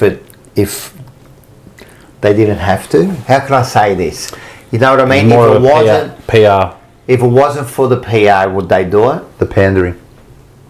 Would they? Would they do mental health week? No, they don't care. No, they don't give a shit. I don't reckon they care either. It's a business. At the end of the day, you're just going to do whatever's good for your business. Yeah. Because if they're seen to be doing that, that helps the whole product. Well, it's the same thing with the Welcome to Country. Yeah. Right? Like, it's lost all meaning at this point. Now it has. Right? And I mean, at the start, sure, okay. But now you're doing it in, at the start of every meeting, at the start of every game, at the start of everything. So, at what point do we say, all right, we've welcomed you to the country, so let's just chill a bit? But no, it's a pandering. Yeah. The AFL doesn't give a shit. No. I'll tell you now, if the Indigenous community came out tomorrow and said, we don't want to participate in the Welcome to Country, AFL wouldn't care. No. They'd say, all right, sweet. Yeah. Beautiful. It wouldn't don't have to worry about that bit now. Exactly. So I don't think it's a massive loss for them, So, no. And I think that's how the AFL perceives everything they do, as an opportunity to pander to someone, to some group. But why? Because at the end of the day, it's the viewership, it's the support, it's the PR. So you look at even political campaigns, right?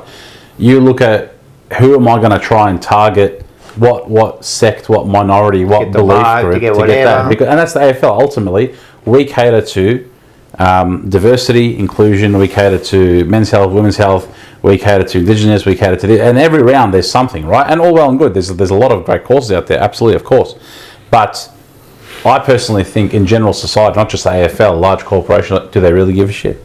I don't think they're doing it because they almost have to do it. They do, right? Yeah. You have to. If you don't do it, why aren't you doing it? That's right. This company they don't want that. Yeah. They don't want that. Oh, I agree. And you know what you're saying, that it doesn't mean anything. I'll give you an example. It's like if you live next to a train line, right? And you know the horn. After a while, you don't hear it anymore. Mm-hmm. It blows. Yeah. And you're in your house. You don't hear it anymore because it's there every 2 minutes. No. And then you just and this is what's happening with this sort of stuff. Because they just overload it, it means nothing anymore. Mm-hmm. It means nothing anymore. Like when they first did it, right? When they first did the Welcome to Nation and they did it during India, I sat there and I go, I was interested. What's going on here? Now I beg anyone to tell me that you sit there and every time that happens you go, hurry up, man. Don't you say that? Yeah. Because now they've just overdone it. It doesn't mean anything. It's lost all meaning. It's lost its specialty. So instead of doing it properly and educating people about it in a proper way, what they've done is they just overloaded it. It means nothing anymore. No one cares. I'm telling you, if I get interested in something, I actually start looking it up and reading. I want to know about it. You know what I mean? They've done the opposite. They've moved me, and that's not just for that. There's a lot of issues that they do. And we talk about the AFL do it, and because they're the biggest sport in the country. They're the ones who do all this stuff. You know what I mean? And to tell you the truth, I've heard, You know, like I joke around a bit about this, you know what I mean? And I won't take credit to this. One of my favourite comedians, Bill Burr. I love Bill Burr. He's fantastic. Absolute legend. And when he said the thing about, he goes, oh, what do you think? They asked him, I think he was on one of those talk shows, and he goes, you know, like, man, I don't want to hear about cancer. Look, I don't care. Like, we sit there in the middle of the game, everyone stand up with a name. And he goes, like, I don't go there for that. Yeah. He goes, it's like me going to a movie now, and in the middle of the movie, I go, stop. You know what happened? A mate of mine, man, you know, like he just died of cancer. Could we just sit here and, you know, like that was his name? All right, let's keep watching the movie now, you know? And that's what that's like, you know? And you think, like, I didn't come here for that. But I also understand that, you know, like it does bring awareness and all that, you know? But it is awareness, yes, right? And like, there are, I don't know, there's probably like how many rounds? 24 rounds. Out of the 24 rounds, there's probably 24 different causes that they do. But when it's just like, but you know it's fake. Yeah. That's the thing. There's no authenticity behind it. I just walk past. I don't care. The league doesn't give a shit. No, they don't care. We don't care. The only game, honestly, that I look forward to every year now is the Good Friday game with North. The Good Friday, that means something. It's one thing, you know, you're raising money, but we've been brought up with, you know, like the Good Friday appeal. But when you're there, you can feel it's tangible, right? You can feel. And then the kids come on, like it's nice. It's really cool. But imagine they did that every single week. Exactly. Yeah, and I'm not shitting on any of the other causes at all. But I feel like I really feel like. I disagree, Rat Poison. Bill Burr is one of the funniest comedians there is out there. I love Bill Burr. He's raw. He tells it as it is. His politics at the moment is a bit he's a bit over, but that's all right. Look, you know, because he was edgy. He was, you know, he was good, and now he's a bit of a. The thing is with comedians, like you'll say that you go, oh, all right. I don't agree with everything he says. Yeah. Like there's some things that I go and I go, nah, you're wrong there. I don't agree with you. You know what I mean? And but then there's, you know, like he's funny. He says, and that's going back to an earlier point we spoke of earlier in the show about, you know, now people are, you know, a little bit more sensitive or not. You got to remember, comedians, they're jokes, right? Like at the end of the day, you know, now you know, trying to organise, you know, for work some you know, comedy nights and stuff like that as well. And then there's like disclaimers you have to give, like, oh, you know, there might be some offensive material that, you know, are you going to be okay, mate? It's a joke. Like at the end of the day, they're jokes. We're going to be fine. Hey, we're going to be fine. Everyone just relax. We're all going to be fine. Uncle Sam says, I love the Welcome to Country. Ask Andy. He does. He's yeah, no. Not at all. Come and do that. We got Scotty Tompkins, who always likes to do a bit of a jab there, huh? If it wasn't for Jesus, we wouldn't have the Good Friday game, Rocco. Very good. Hey, shout out Sebo. He's on his Kanye tweets. Sebo just wrote free Diddy. Got you. Start on the other mob, mate. We're good. We've just been demonetised with that one word. With that one word. Do you want another drink? Do you want a beer? Water? Water's fine. Thanks, mate. But I've got sparkling. Whatever you have. You're a good man. Thank you, sir. Scotty Ye is back on Twitter. Is he? Yeah, he's just really? Yeah, he's just going nuts. I'm gonna have a beer. I don't even know what he's like typing anymore. Like he just he's in a bad way. You know, we talked about this last week, man. He's a genius. Here we go, a boy. He's a genius. They're talking about getting stimulated and exploding. There you go. That's what's going to happen, right? When you come to the show on the 9th, right? You're going to explode like that, mate. I'm telling you, there'll be... Listen, everyone that comes, you get free tissues, mate, because you're going to need them. Just going to explode. Hey, click on, get all your friends, share it around, man. Get those, mate. It's going to be a big day. It's going to be a big event. Getting ready for the... You know Kanye? Yeah. He's a dickhead, man. I'm telling you, man. I can't, like, as much as... Yeah, his music is good, but he really is a dickhead. I love him. Yeah, no, but he's a dickhead. I don't disagree with anything. No, I'm joking. Yeah, you should do. I love him. I love him. He's a dickhead. He's off his head. He's off his head. He's off his head. Is his missus leaving him? Nah, it's bullshit. Is that bullshit? I don't know. I don't know. But he's a dickhead. He really is. He's just a moron, man. Like, yeah, come on, man. Just relax, man. Just do what you do, man. Like, don't worry. This is what he does. Yeah, but This is what he's why done do you have his to do whole that? career. But why do you have to do that? Because controversy But sells. why? It just does. Just be your artist. Yeah, but Kanye's always liked the controversy. Yeah, but now he's gone too far, According to who? according to me. He's How? gone too far. He's gone too far. He's just now. I agree with you, by the way. Yeah. Look, there's a difference between saying, you know, like a bit of controversy, it's good, you know, it sells and all that. But what he's swastikas on a t-shirt he's is deliberately far. doing It's it. pretty far. He's deliberately And doing you know it. what's funny? He was actually one of the tweets I I wonder how saw. many sold. Well, he was complaining that no one would actually make the t-shirts. Yeah, for him. well, of course. Can you imagine the place that makes them? Like, come on, man. Like, seriously, he's doing it like, I know he doesn't give a, because he's got enough money now, Oh, and he can do he whatever. can always make money. Well, I'll tell you, man. This is going to be a big test because if he can do something from where he is right now, He's just got to do another good album, and he's back on top. but it's again. not the music with Kanye. No, but I mean to make money. Yeah, but he doesn't make money off music. Like, you know how hard it is for these artists to make money But off even music? him, because he would like, You'd have to tour. You got to tour to make money, and he doesn't tour anymore. he's got his own record label and Yeah, all. but with streaming and all that now, you're that's not right. making like what you used Yeah, but to. didn't I remember once when he did his own, like you could only watch it through his own fucking streaming and That's that, right. and Yeah, make yeah, yeah. money out of that and that. Now look, he'll always be able to, once you got money, you'll be able to make money. Yeah, exactly. Like, I don't think that's the issue. Oh, well, so what does he want? Like, Attention.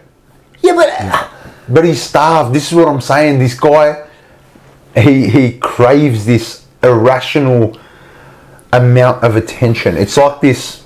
It's not real. You know, like what I feel like he's after doesn't exist. He wants to be the only thing that matters. yeah, I know. And he wants to own the world, you He's know, and all almost that. like a cartoon character. Yeah, you know, yeah. it's like a fictional character. That Even you the hear about. clothes he wears and that, like, it's just white, you know, like those big boots he wears and Yeah, all but- that. yeah. Or he makes his missus, you know, almost naked, Well, you she know. was naked, yeah. Well, she was, Like pretty this. much. Yeah. Pretty much. You know, so, oh man, he's just, But that's the attention. It's like this ever like. but, all right, so you know when you, like, to me, it's always go by the thing where you live your life hoping to one day become a memory. But that's all you end up, right? Yeah. What will you be remembered for? That's it, right? Yeah. So that's all. And, you know, for people like us who are just the normal people, you know, you hope by your family and Yeah. friends you'll be remembered as, like I always say, there's you know, like the word CUNT, you know, it means a lot because you're either a good one or you're a sick one, you know, or you're a dumb one, you know. If you're a dumb one to a sick one is a big difference, you know. Yeah. What's he going to be remembered after all this? Right, you're going to have his music, you A know. crazy one. They will, Yeah. they will study him, mate. They will study him. They will Yeah, study they him. will at schools. Yeah, absolutely. He'll be studied in. But he'll be studied in music classes. He'll be studied in psychology classes. He'll be studied in entertainment classes. Like he's one of. He's a As far genuine. as the music and all that goes, but the rest of the stuff, Yeah, but he's off his head. he is off his He's head. just off his head. You know. That's what that sort of fame does, man. And, Yeah. and everyone around you always praising you. Well, he demands to be praised. That's the thing. There'll be no one around you who doesn't. Well, and if you disagree, then you're out of here. Like, So they're all fake. But does Yeah. like, you know, a man that's that intelligent, like, because you got to be fairly You have to be intelligent, intelligent. right? But so you would know that everyone's around you is fake. yeah, but you don't care. How can you not care? Well, everyone else before that has been fake. What do you mean? You'd think so. You'd think that everybody leading up to that, to this, well, 99% of the people around you are fake. So you just kind of get used to it. So fuck it, if everyone's going to be fake around me, then I might as well hire. Strive to not have that. You'd think so. But when you're at, like, we're trying to get into the mind of someone. I know we can't. Who's because- like, Well, I know. I do understand that Yeah. we can't understand where he's at. Like any great person, genius. not even great genius, just where he's at right now, like mentally. I think you can't be sane and understand that. He's not sane. No.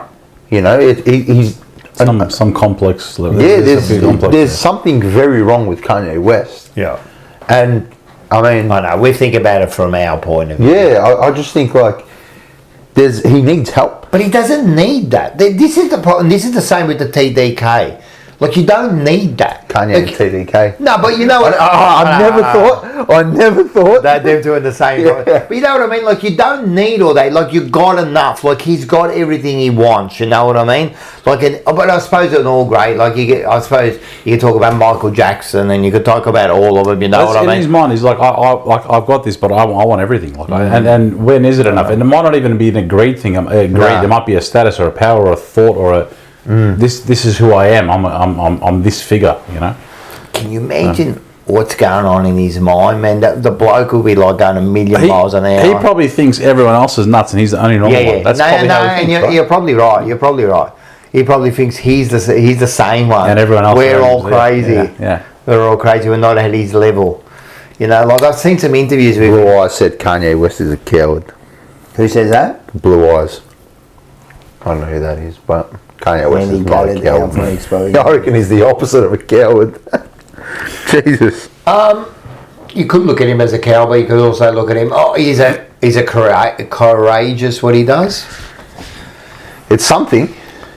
It's dumb. It's dumb. It's definitely dumb. Courageous. I just don't think he's giving his I reckon kids it's the courageous best if you go the opposite way. and being quiet, Not being quiet. complicit, being just compliant. You don't have to be compliant. He's gone He's gone the other way. He's gone the other way. You don't have to be compliant. But you don't have to be. You don't have to just shit in everyone's face. And that's Kanye. Yeah, He's done that, and because he has taken it way beyond where it should be. But he's been doubted his entire career, from music to fashion and everything else he's wanted. Right? Yeah. He's been doubted, so he's always had this. I've got something to prove. But you don't need to be like that. But he's always had to be like that. He doesn't have to be like that now, because he's Kanye West now. But he wasn't Kanye West, you know. He was just this But he struggling. should be satisfied. Like, yeah, all right, so everyone didn't believe in me. No one trusted me. Yeah. And I made it, man, and now, you know what I mean? But now he's on the fuck you tour. Yeah, well... But he's just fucking everyone on the way. Like, but you know what I think will happen? Because how old is he? 40 something. You know, I think that, you know, like, as you get older, like, you start to smarten up. He's getting worse.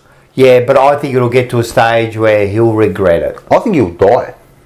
I just think he's...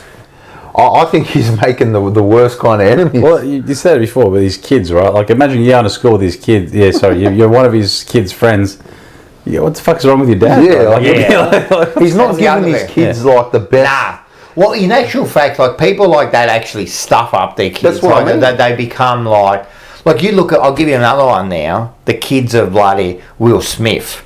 Something's wrong with these people. But do you blame them? You know what's weird?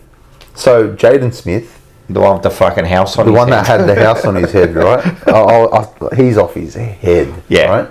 He doesn't live in reality. He'll turn into like a Kanye one day. I don't think anyone can turn into Kanye. Yeah. I think Kanye's next level, yeah. Kanye's just gone. He's But Jaden Smith is really random. Actually released a brilliant album about 6 years ago. Did he? It was a complete shock to me when I heard it. But it's a brilliant, and he's done not much since. But it's a fucking beautiful album, like an amazing album, to be honest. But so the talent is there with these people, Yeah. and they've got the money to back them, Yeah. so they can chase these dreams. Of course. But Will Smith always had that. Before the Chris Rock thing, always had this nice guy thing, right? So opportunities for his kids are going to be there forever. Yep. Kanye is literally taking opportunities away from his children, future opportunities. Of course. Unless they challenge that a little bit. If you look at society now, look who people are looking up to, right? So if you're in for example, like, you got criminals, you got people will make, a TikTok page, and they could be doing, I don't know, some stupid shit, and all of a sudden they've got not even knocking like someone like a Speed or a Spanion or anything like that, but look at who kids are looking up to, or who promoters and social media giants are giving opportunities to. And these are the people that are role models, right? So, But are they giving them the opportunities, or are we giving them the opportunity? well, consumerism. Right? So, Yeah, so for example, we are looking at. we look at it, so we give this them- is weird. Show me more of this, right? Yeah. For example, right? I'm not knocking. Like, for example, I was watching a random Spaniard video of him in Japan the other night. It was pretty funny. But I know, they're funny. But like 20 years ago, this guy's a criminal. He's come out of prison. Yeah. Who are you, man? Like, you know, Yeah. like, would you care? No. Yeah, probably not, right? But if you look at what I'm saying is the weird, the decrepit, the non, you know, so the role models have changed. Who we're looking at has changed. Who we're focusing on has changed. Who people are looking up to has changed. Who people are giving opportunities to have changed. Like, look at, I was laughing at the Royal Rumble, Speed. I show Speed. saw that. You know, and a lot of kids love him. He's an entertainer online and all that kind of stuff. But this guy was just streaming on YouTube, I don't know, 10 years ago online, just yelling and you know, with his top off and whatnot.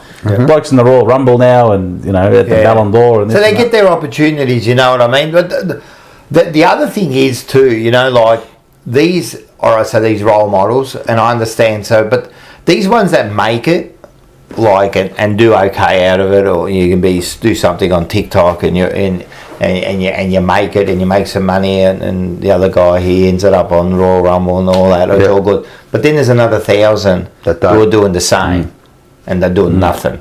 So you know what I mean? Like, we're just looking at that one person that made it, but there's like a 10,000 who didn't make it. Do you think how many people do social media these days? Do TikTok videos? You know what I mean? Like, and you're right. This Well, the pie is that big now. yeah. Right, there's money to be made in so many different avenues. So And I don't like begrudge them to make money. If they can make money out of it, what can you do, you know? Like, I feel like kids these days are learning very quickly that they don't have to stay in school to make money. No. School's not providing them. No. Like, we say it every week that the education system is cooked. Shit, yeah. Right? And kids are understanding now with all the internet. Well, and with all that. I think like uni and that is for a long time has been overrated. You know what I mean? Unless you want to be like a certain like mate, half the kids I grew up with, right, in high school, that left high school in year 10 after, well, not VCAT, what do they call it? Not VCE, what was the other one? VCAL. VCAL. Yeah. That left, they've done VCAL, that left in year 10 or dropped out. Mate, they've built 2-3 houses, I they're know. killing it, they're all millionaire, all of them, I because they started a trade or done something else. They're all of them are killing it. Yeah. And Right, the others and- that did like arts degrees and that. Do you know how many people I work with that have got degrees are not working at all in the field anywhere near what their degree is? Well, that's actually a good stat. I reckon if you look at that, the amount of people that actually work in the field that they've trained for, as far as uni, I would be surprised if it was like more than fucking 10%. You know what I mean? Like, you know, because if you're going to flood the market, like for example, if you're doing, I don't know, engineering, right, and you're going to try and flood the market where there might be limited opportunities, I can't get this, so I'm going to go and become, I don't know, a site manager somewhere. So, whatever. I work with people, you know, in finance that are lawyers, that are, you know, solicitors. I couldn't do it. I'm just going to go here, or that are, you know, have degrees in you know. Well, that's actually like be a lawyer. Scotty Tompkins has his degree in journalism. Apparently. There you go. Yeah. Scotty Tompkins has had a good life. Scotty, mate. Before he said he was, he He's a could tennis earn, prodigy. and he reckons he would have been on 2 mil if it wasn't for his hips. So the bloke's like a gun, mate. Yeah. And yet you're George, can I have a job, please? Scotty. Scotty Tompkins. Hey, Scotty, I'm going to get in contact with you because Scotty we've at got the some stuff to social media team, because Scotty's comments. Scotty in the chat is just gold. He's gold. He's absolute gold. do. He's gold. So And this is why Zach. Scotty will be doing something for us this year, and he's going to be like, so get ready. Zach in the chat. I'm at La Trobe Uni, and let me tell you, my introductory to uni was basically one big welcome to country. Gotta love it. You know, I was saying about lawyers, I reckon that's the most fake shit job you could possibly get, because all the lawyers that I know, like, absolutely hate it.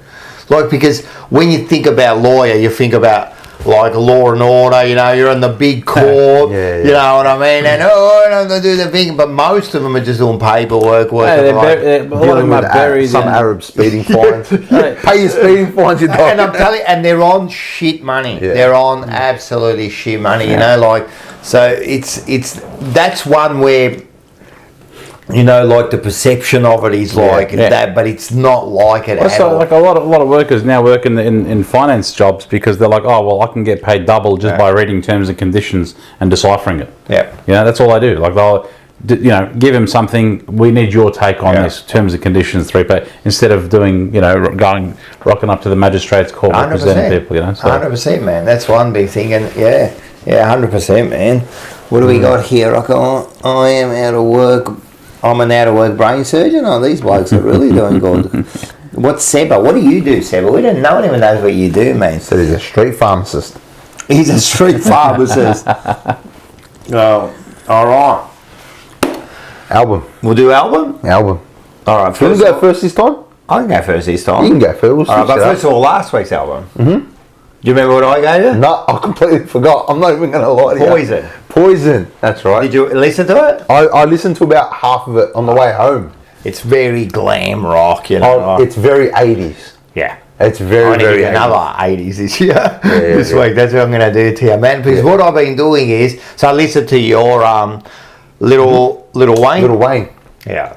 So. What do you think? Yeah, no, it was okay. It was okay. I didn't like it as much. As I'm telling you, the one from Childish Gambino, mate. That's the best one. That's the best one so far because it kind of. I thought you'd like that one. Yeah, it was good. It was good. Yeah.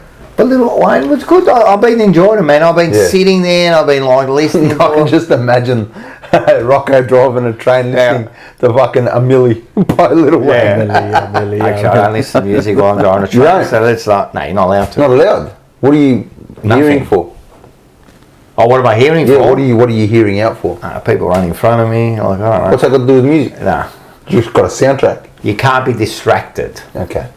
They say that any devices in the thing can distract you from your phone? job. No. Yeah, definitely. Obviously, not while you think. But what if you stopped at a? No. So where's your phone? Your phone's got to be locked. Well, it's got to be like on silent and in your bag. Okay. And even are there cameras in there? Not in our trains, but the new trains which I don't drive, right? They got cameras in there. Nice. Yeah, so you can't have any, and I don't have any devices in my train, so you can't be listening. But you know what's funny? Like they say that, right? But first of all, the V line, they got radios in their things, so it's proven that. And you drive a car every day with music. Yeah. You don't go through red lights. No. In actual fact, the study's been shown that if you're listening to music, you concentrate more. Because what happens if you're listening to nothing? You're bored. No, well, not only bored. Distracted by the things. No, well, you get distracted by your thoughts. Okay. You know what I mean? You get distracted on what I've got to do. Oh, bloody, I've got that bill to pay and that. You know what I mean? So you're actually more distracted when you're not listening to music or a talk back or listen to the Jumper Punch or the Monday Blues, That's mate. Right.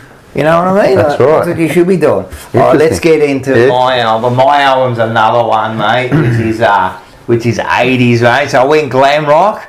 Mate, I love this band too. I still do. Motley Crue. Motley Crue.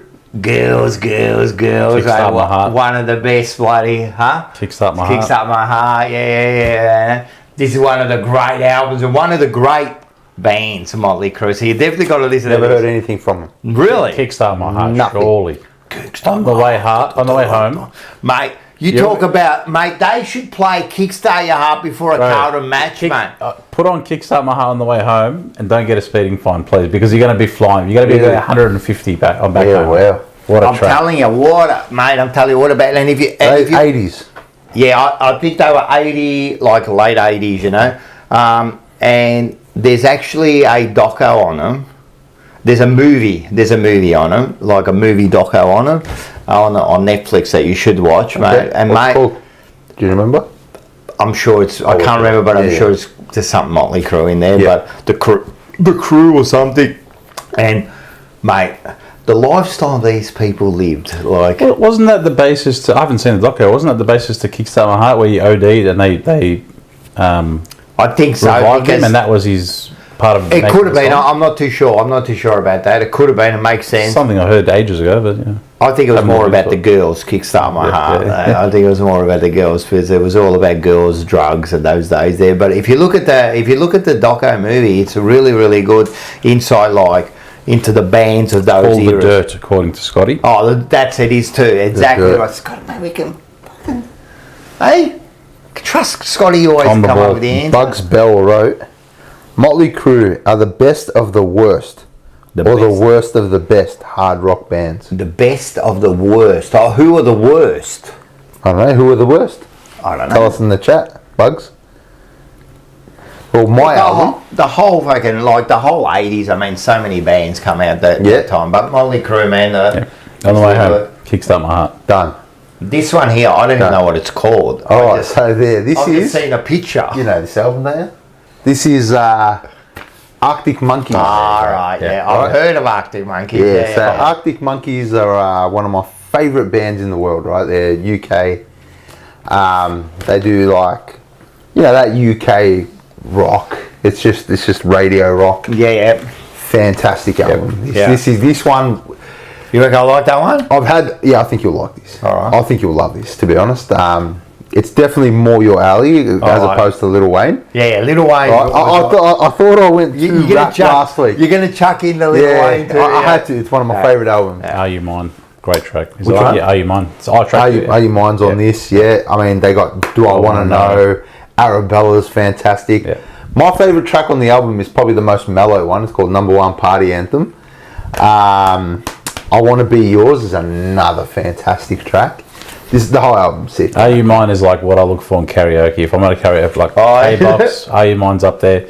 I still regret not going. You'd sing that, yeah? Hey? You would. That's the song. Are You Mine is fantastic. Yeah? Mate, I still regret not going to one of their concerts. I haven't been. Next time they come, we gotta go. Me and Georgie are concert buddies. Yeah, We've been to a few. You know who's coming out? I don't know if you heard of him. DJ Bliss. Have you heard of him? So he's a and he does a show on the Dubai Bling, they're called, and he's the host. Oh, he's one of the stars in that. So he's coming out. Rash sent me the link. Yes.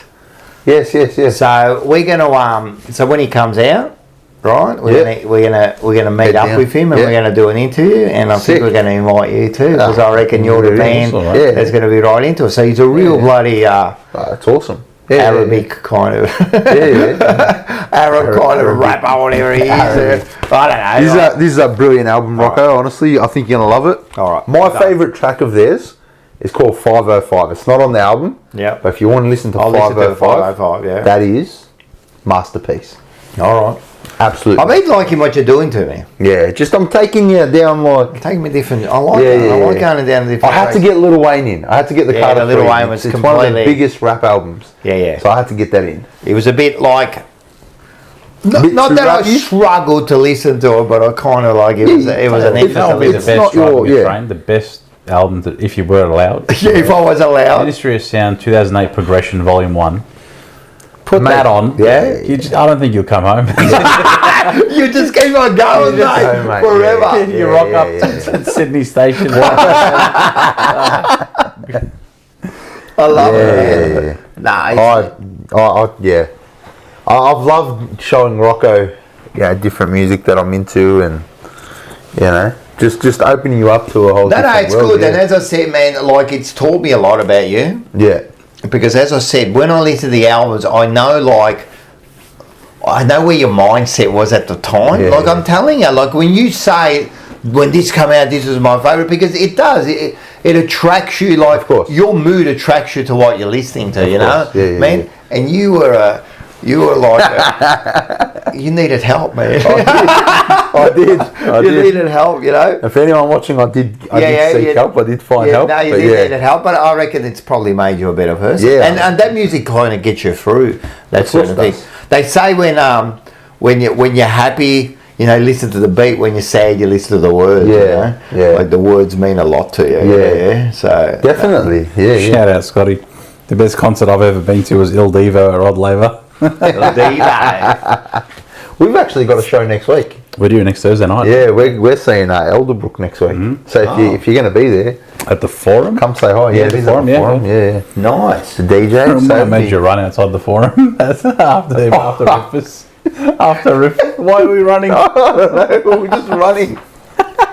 Georgie we've left Rufus. We've seen Rufus. We had a lot. That was a bad one. We had a lot to drink. That was the night before my engagement. I told my ex, she's like to me, just make it to the engagement tomorrow, yeah? Yeah. I said, yeah, no worries. And we went to see Rufus and I got obliterated that night. I just got 2016? obliterated. Yeah. Were you alright the next day? No. No. That's bad. And then after we left at like midnight, and then Macca was picking us up. Macca picked us up. Macca, if you're still in the chat. No, he does that. He does that. He would have. And I don't know why I he's started fucked running, and then Andy's like, "Why the fuck are we running?" I just started running. George started running, so I just started What are you running. only doing? I'm like, what are we running? I'm looking behind us, and he's like, I just copped the buzz. fucking running. That's a bit. He just starts to run. Oh. But I'm Lebo, yeah. When someone runs, you just run through. Yeah, that's it, man. We're running for a reason. Don't ask questions, man. Just go, fucking go. I agree, man. Yeah, nah, fuck. Good times, man. Nah, man, and that's what. What's the last show you went to? Oh man, I think it was. Fuck, I haven't been to a lot of concerts. I've been so busy, but I think it was ACDC. Oh well. Yeah. At Marvel, yeah. Have I been to any other? I think that is the last one. Yeah, it's pretty sad. Really. You guys go to like a lot. Yeah, we've been to heaps, man. Yeah. Now that I think about it, we do. Yeah, we go to heaps. But I love it. I did go to one. This Thai singer, right? Yeah. No, I'm telling you, like my missus, man, she wanted to go to this. I don't know what her name was. Was it here? Yeah, it was Okay. at Billboards. Okay. Oh, we spoke about this last time. You said you got something on a billboard. Yeah, and I think that's Because we brought up, we went to billboard, we left billboards, right? We Yeah, went there. that's my That favourite. would have been my last one, and I'm telling you, I freaked out.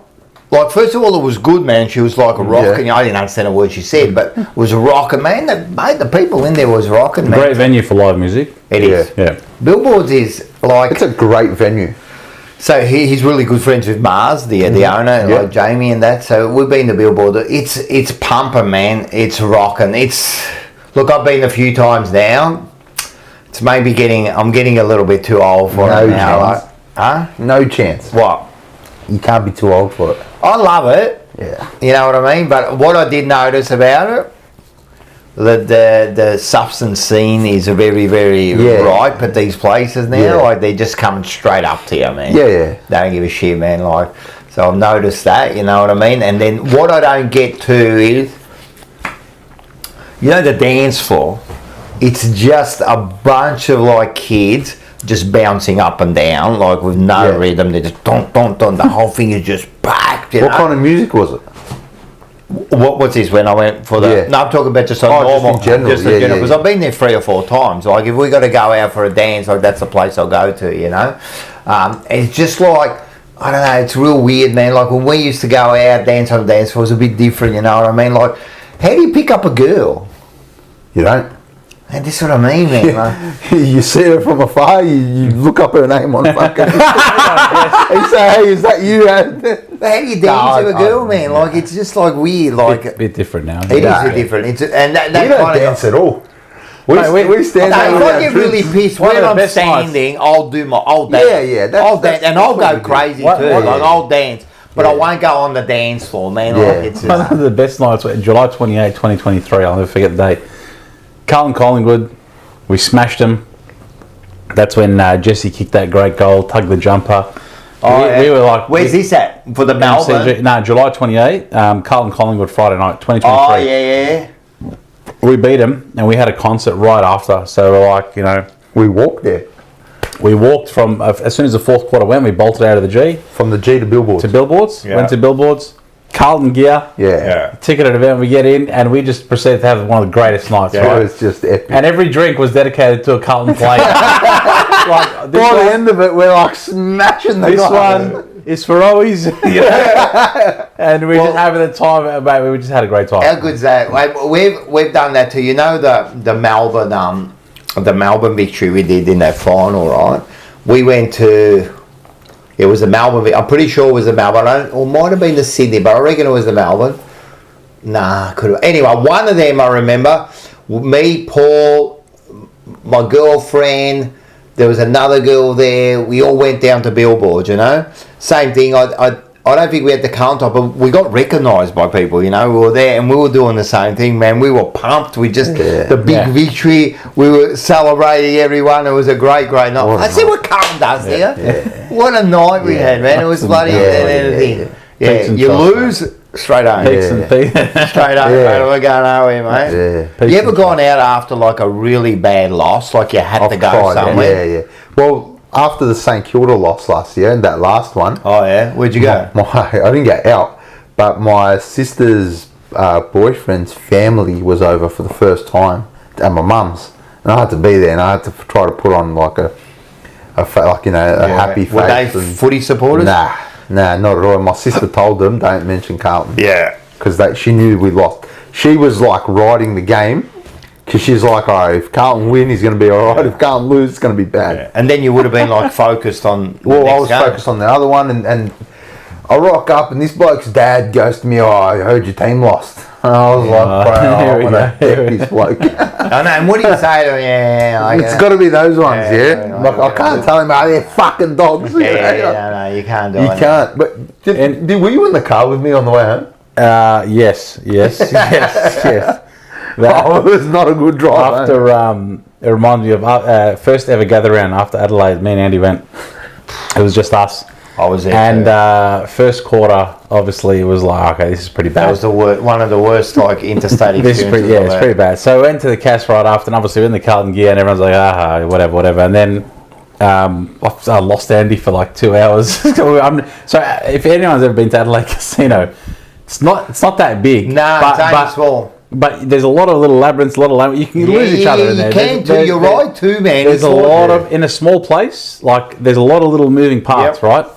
And it got to the stage where I think your phone battery died. Yeah, my battery died. Yeah, so his phone battery died. He's got the key. He's got the room key, and it's an actual key, right?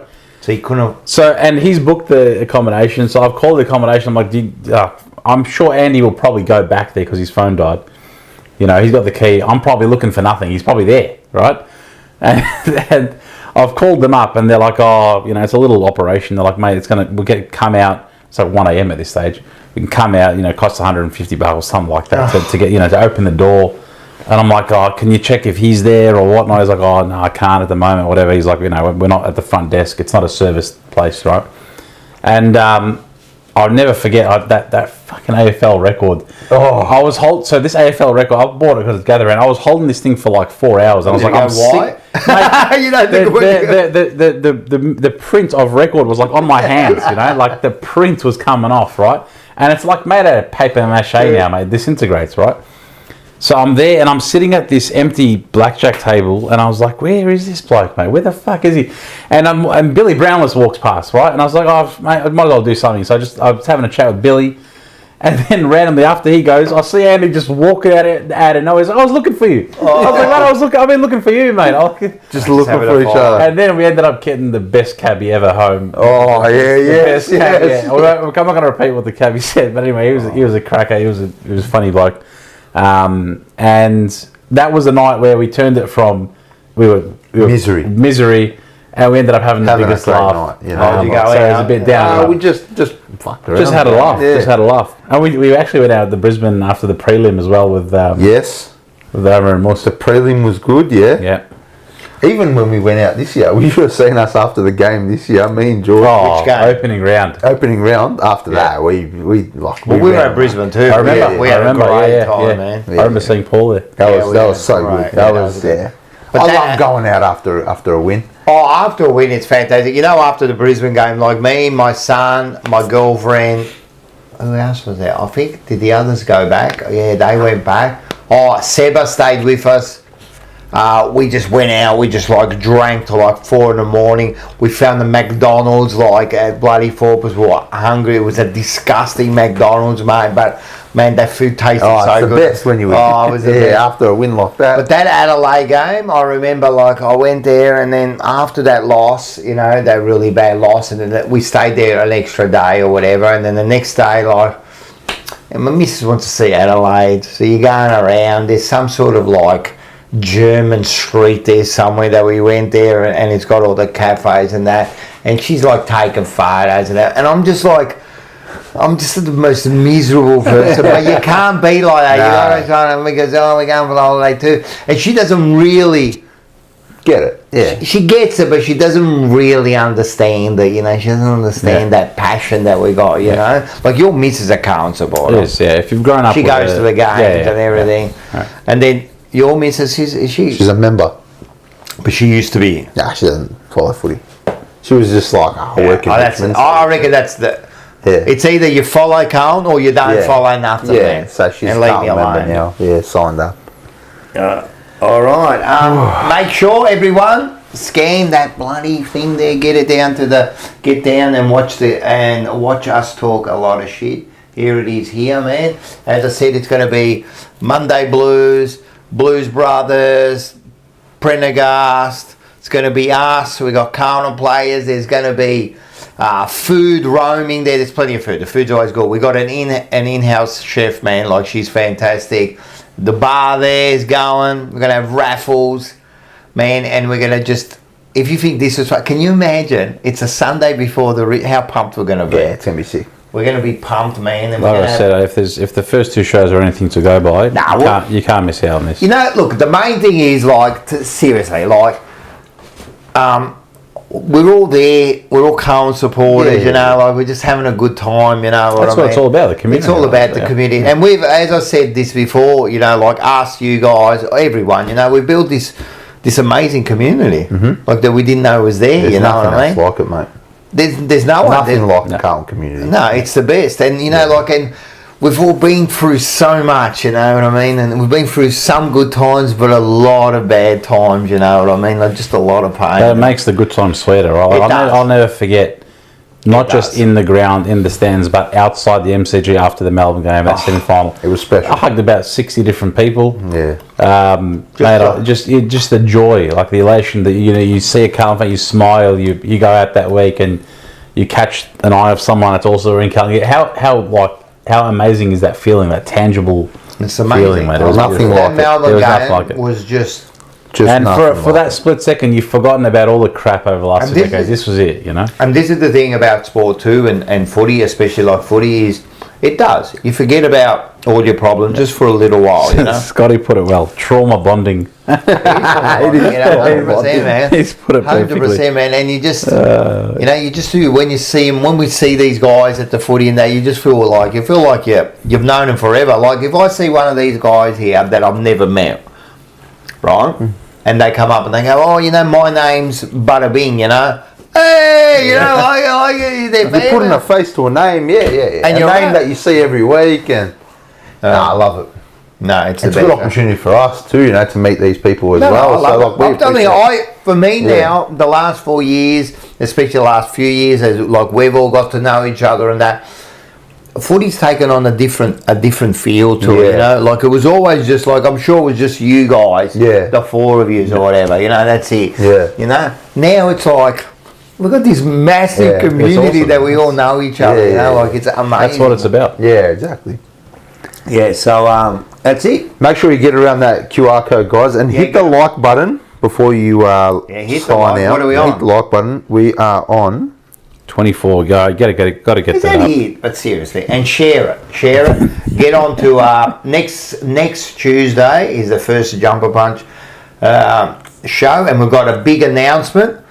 We've got a major big sponsor that we're stoked about. I don't want to tell you anything about it now because we'll announce it on Tuesday, but we got it. And with this sponsor, we've organised, there's a lot of things happening. There's going to be some community stuff going on. There's a place we're going to be able to meet. There's going to be plenty of our free food and drinks being given away. So we're really excited about it. Look, it suits us 100%. All I want to say, it's sport related, isn't it? It is. The sponsor. And there's a globe there too. I don't want to say anymore. I give up. I just want to say next week is going to be a big week for us. So that's all I'm going to say, man. So we're going to have a bit of fun next week. Billboard sponsoring. Billboard. You know what? I keep saying to us, we should hit up, Jamie. It would be funny to to get the billboards. Yeah, it'll be alright. You know what I mean? Man, I used to go there when I was 18, man. Yeah, it's crazy. It's Still going. I used to go there when I was 18. I met my ex-wife there Well, at billboards. did you dance up to her? Yeah, so we did. It was New Year's Eve, I remember. Nice. Of course, you did the moves. You did the moves, and then. What was the Rocco move? What was the? Oh, I can't show you, but I see it. Tell me. I had some good moves, right? I was a suave, you know. You have long hair? Yeah, I had the long hair. So I used to have the Bon Jovi hair. Okay. The whole thing, and then like a few years later, the whole tie-up. When did this come on? No, that didn't come on till like in my mid-30s. I was always bella, nice and clean. But then later on, especially after you start to go bald, like, and no offence to people that are completely bald, but I think a man needs some hair. If it's not at the top, it's got to be at the bottom. I would say mine made its way down my face. So if you turn my head upside down, that's what I used to look like. Love it. Oh, fantastic. So Carl's gifted TJP Jumper Punch membership. Thank you very much, Carl's. You are a star, man. On your face. Good stuff. Yeah, no, it's been good. So next Tuesday night is the first Jumper Punch, and then all the shows come back. Forever Rivals is coming back. When are you blokes thinking about coming back? Well, a couple of weeks. Well, we got no plans. A couple of weeks. I think. It has to be a couple of weeks. It's going to be before the game. I think it might be the night after. Oh, so the 10th. I reckon the 10th. Yeah. We'll aim for opening round or the week before. So yeah. Oh, it could be opening round, which would be next week. We've got a few announcements of ourselves to make. So. Maybe it's? Yeah. A couple of little things, massive for us. Yeah. I like it. But you're growing really good, man. You're doing a great job, man. Yeah, appreciate it. It's going to be the Wogs have been like. We're taking over, aren't we? Mate. Taking over. Like I said in my we should do the welcome to country. We should do welcome to our fucking country. Welcome. This is our place, mate. This is Carlton. This is Carlton. This is our country. This is Carlton, exactly. Yeah. It is Carlton. It is. It is Carlton, man. Like the Wogs, mate. It is. Hey, it's multicultural. It is a multicultural. It's us and Scotty Tompkins. So is Scotty, mate. Well done, I love Scotty. you, Scotty. All right, yeah. So you will be back. So we'll do all that, and that's it, man. I think we're done. Yeah, we're done. Thanks, George. Good episode.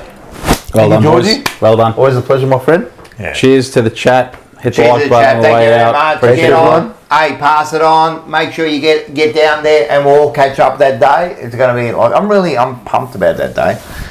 I can't wait. I really love it. Cancelled all my plans. Yeah, it's going to be like, and you know what I love? Like we were thinking about doing, 9, and then we thought, you know what? Let's do more of a day thing, So it's going to start about 4:30. Everyone rock up, we have a drink. You know how good it is. You know when you're drinking during the day. Yeah. And you got the day off the next day. You got the day off next, huh? Yeah. I'm telling you, it could be wild. It could be. I don't know what's going to happen. I don't know what's going to happen, man. So make sure we get on there. Let's have a look if I can. What are we doing here? I kind of set this up so I can see us still. Oh, here we go. We did a bit of a video, us boys, to promote. So we thought we'd show it again to end the night. So everyone, thanks for coming. Everyone, guys, and we'll see you next week. Go Blues. Up the baggers.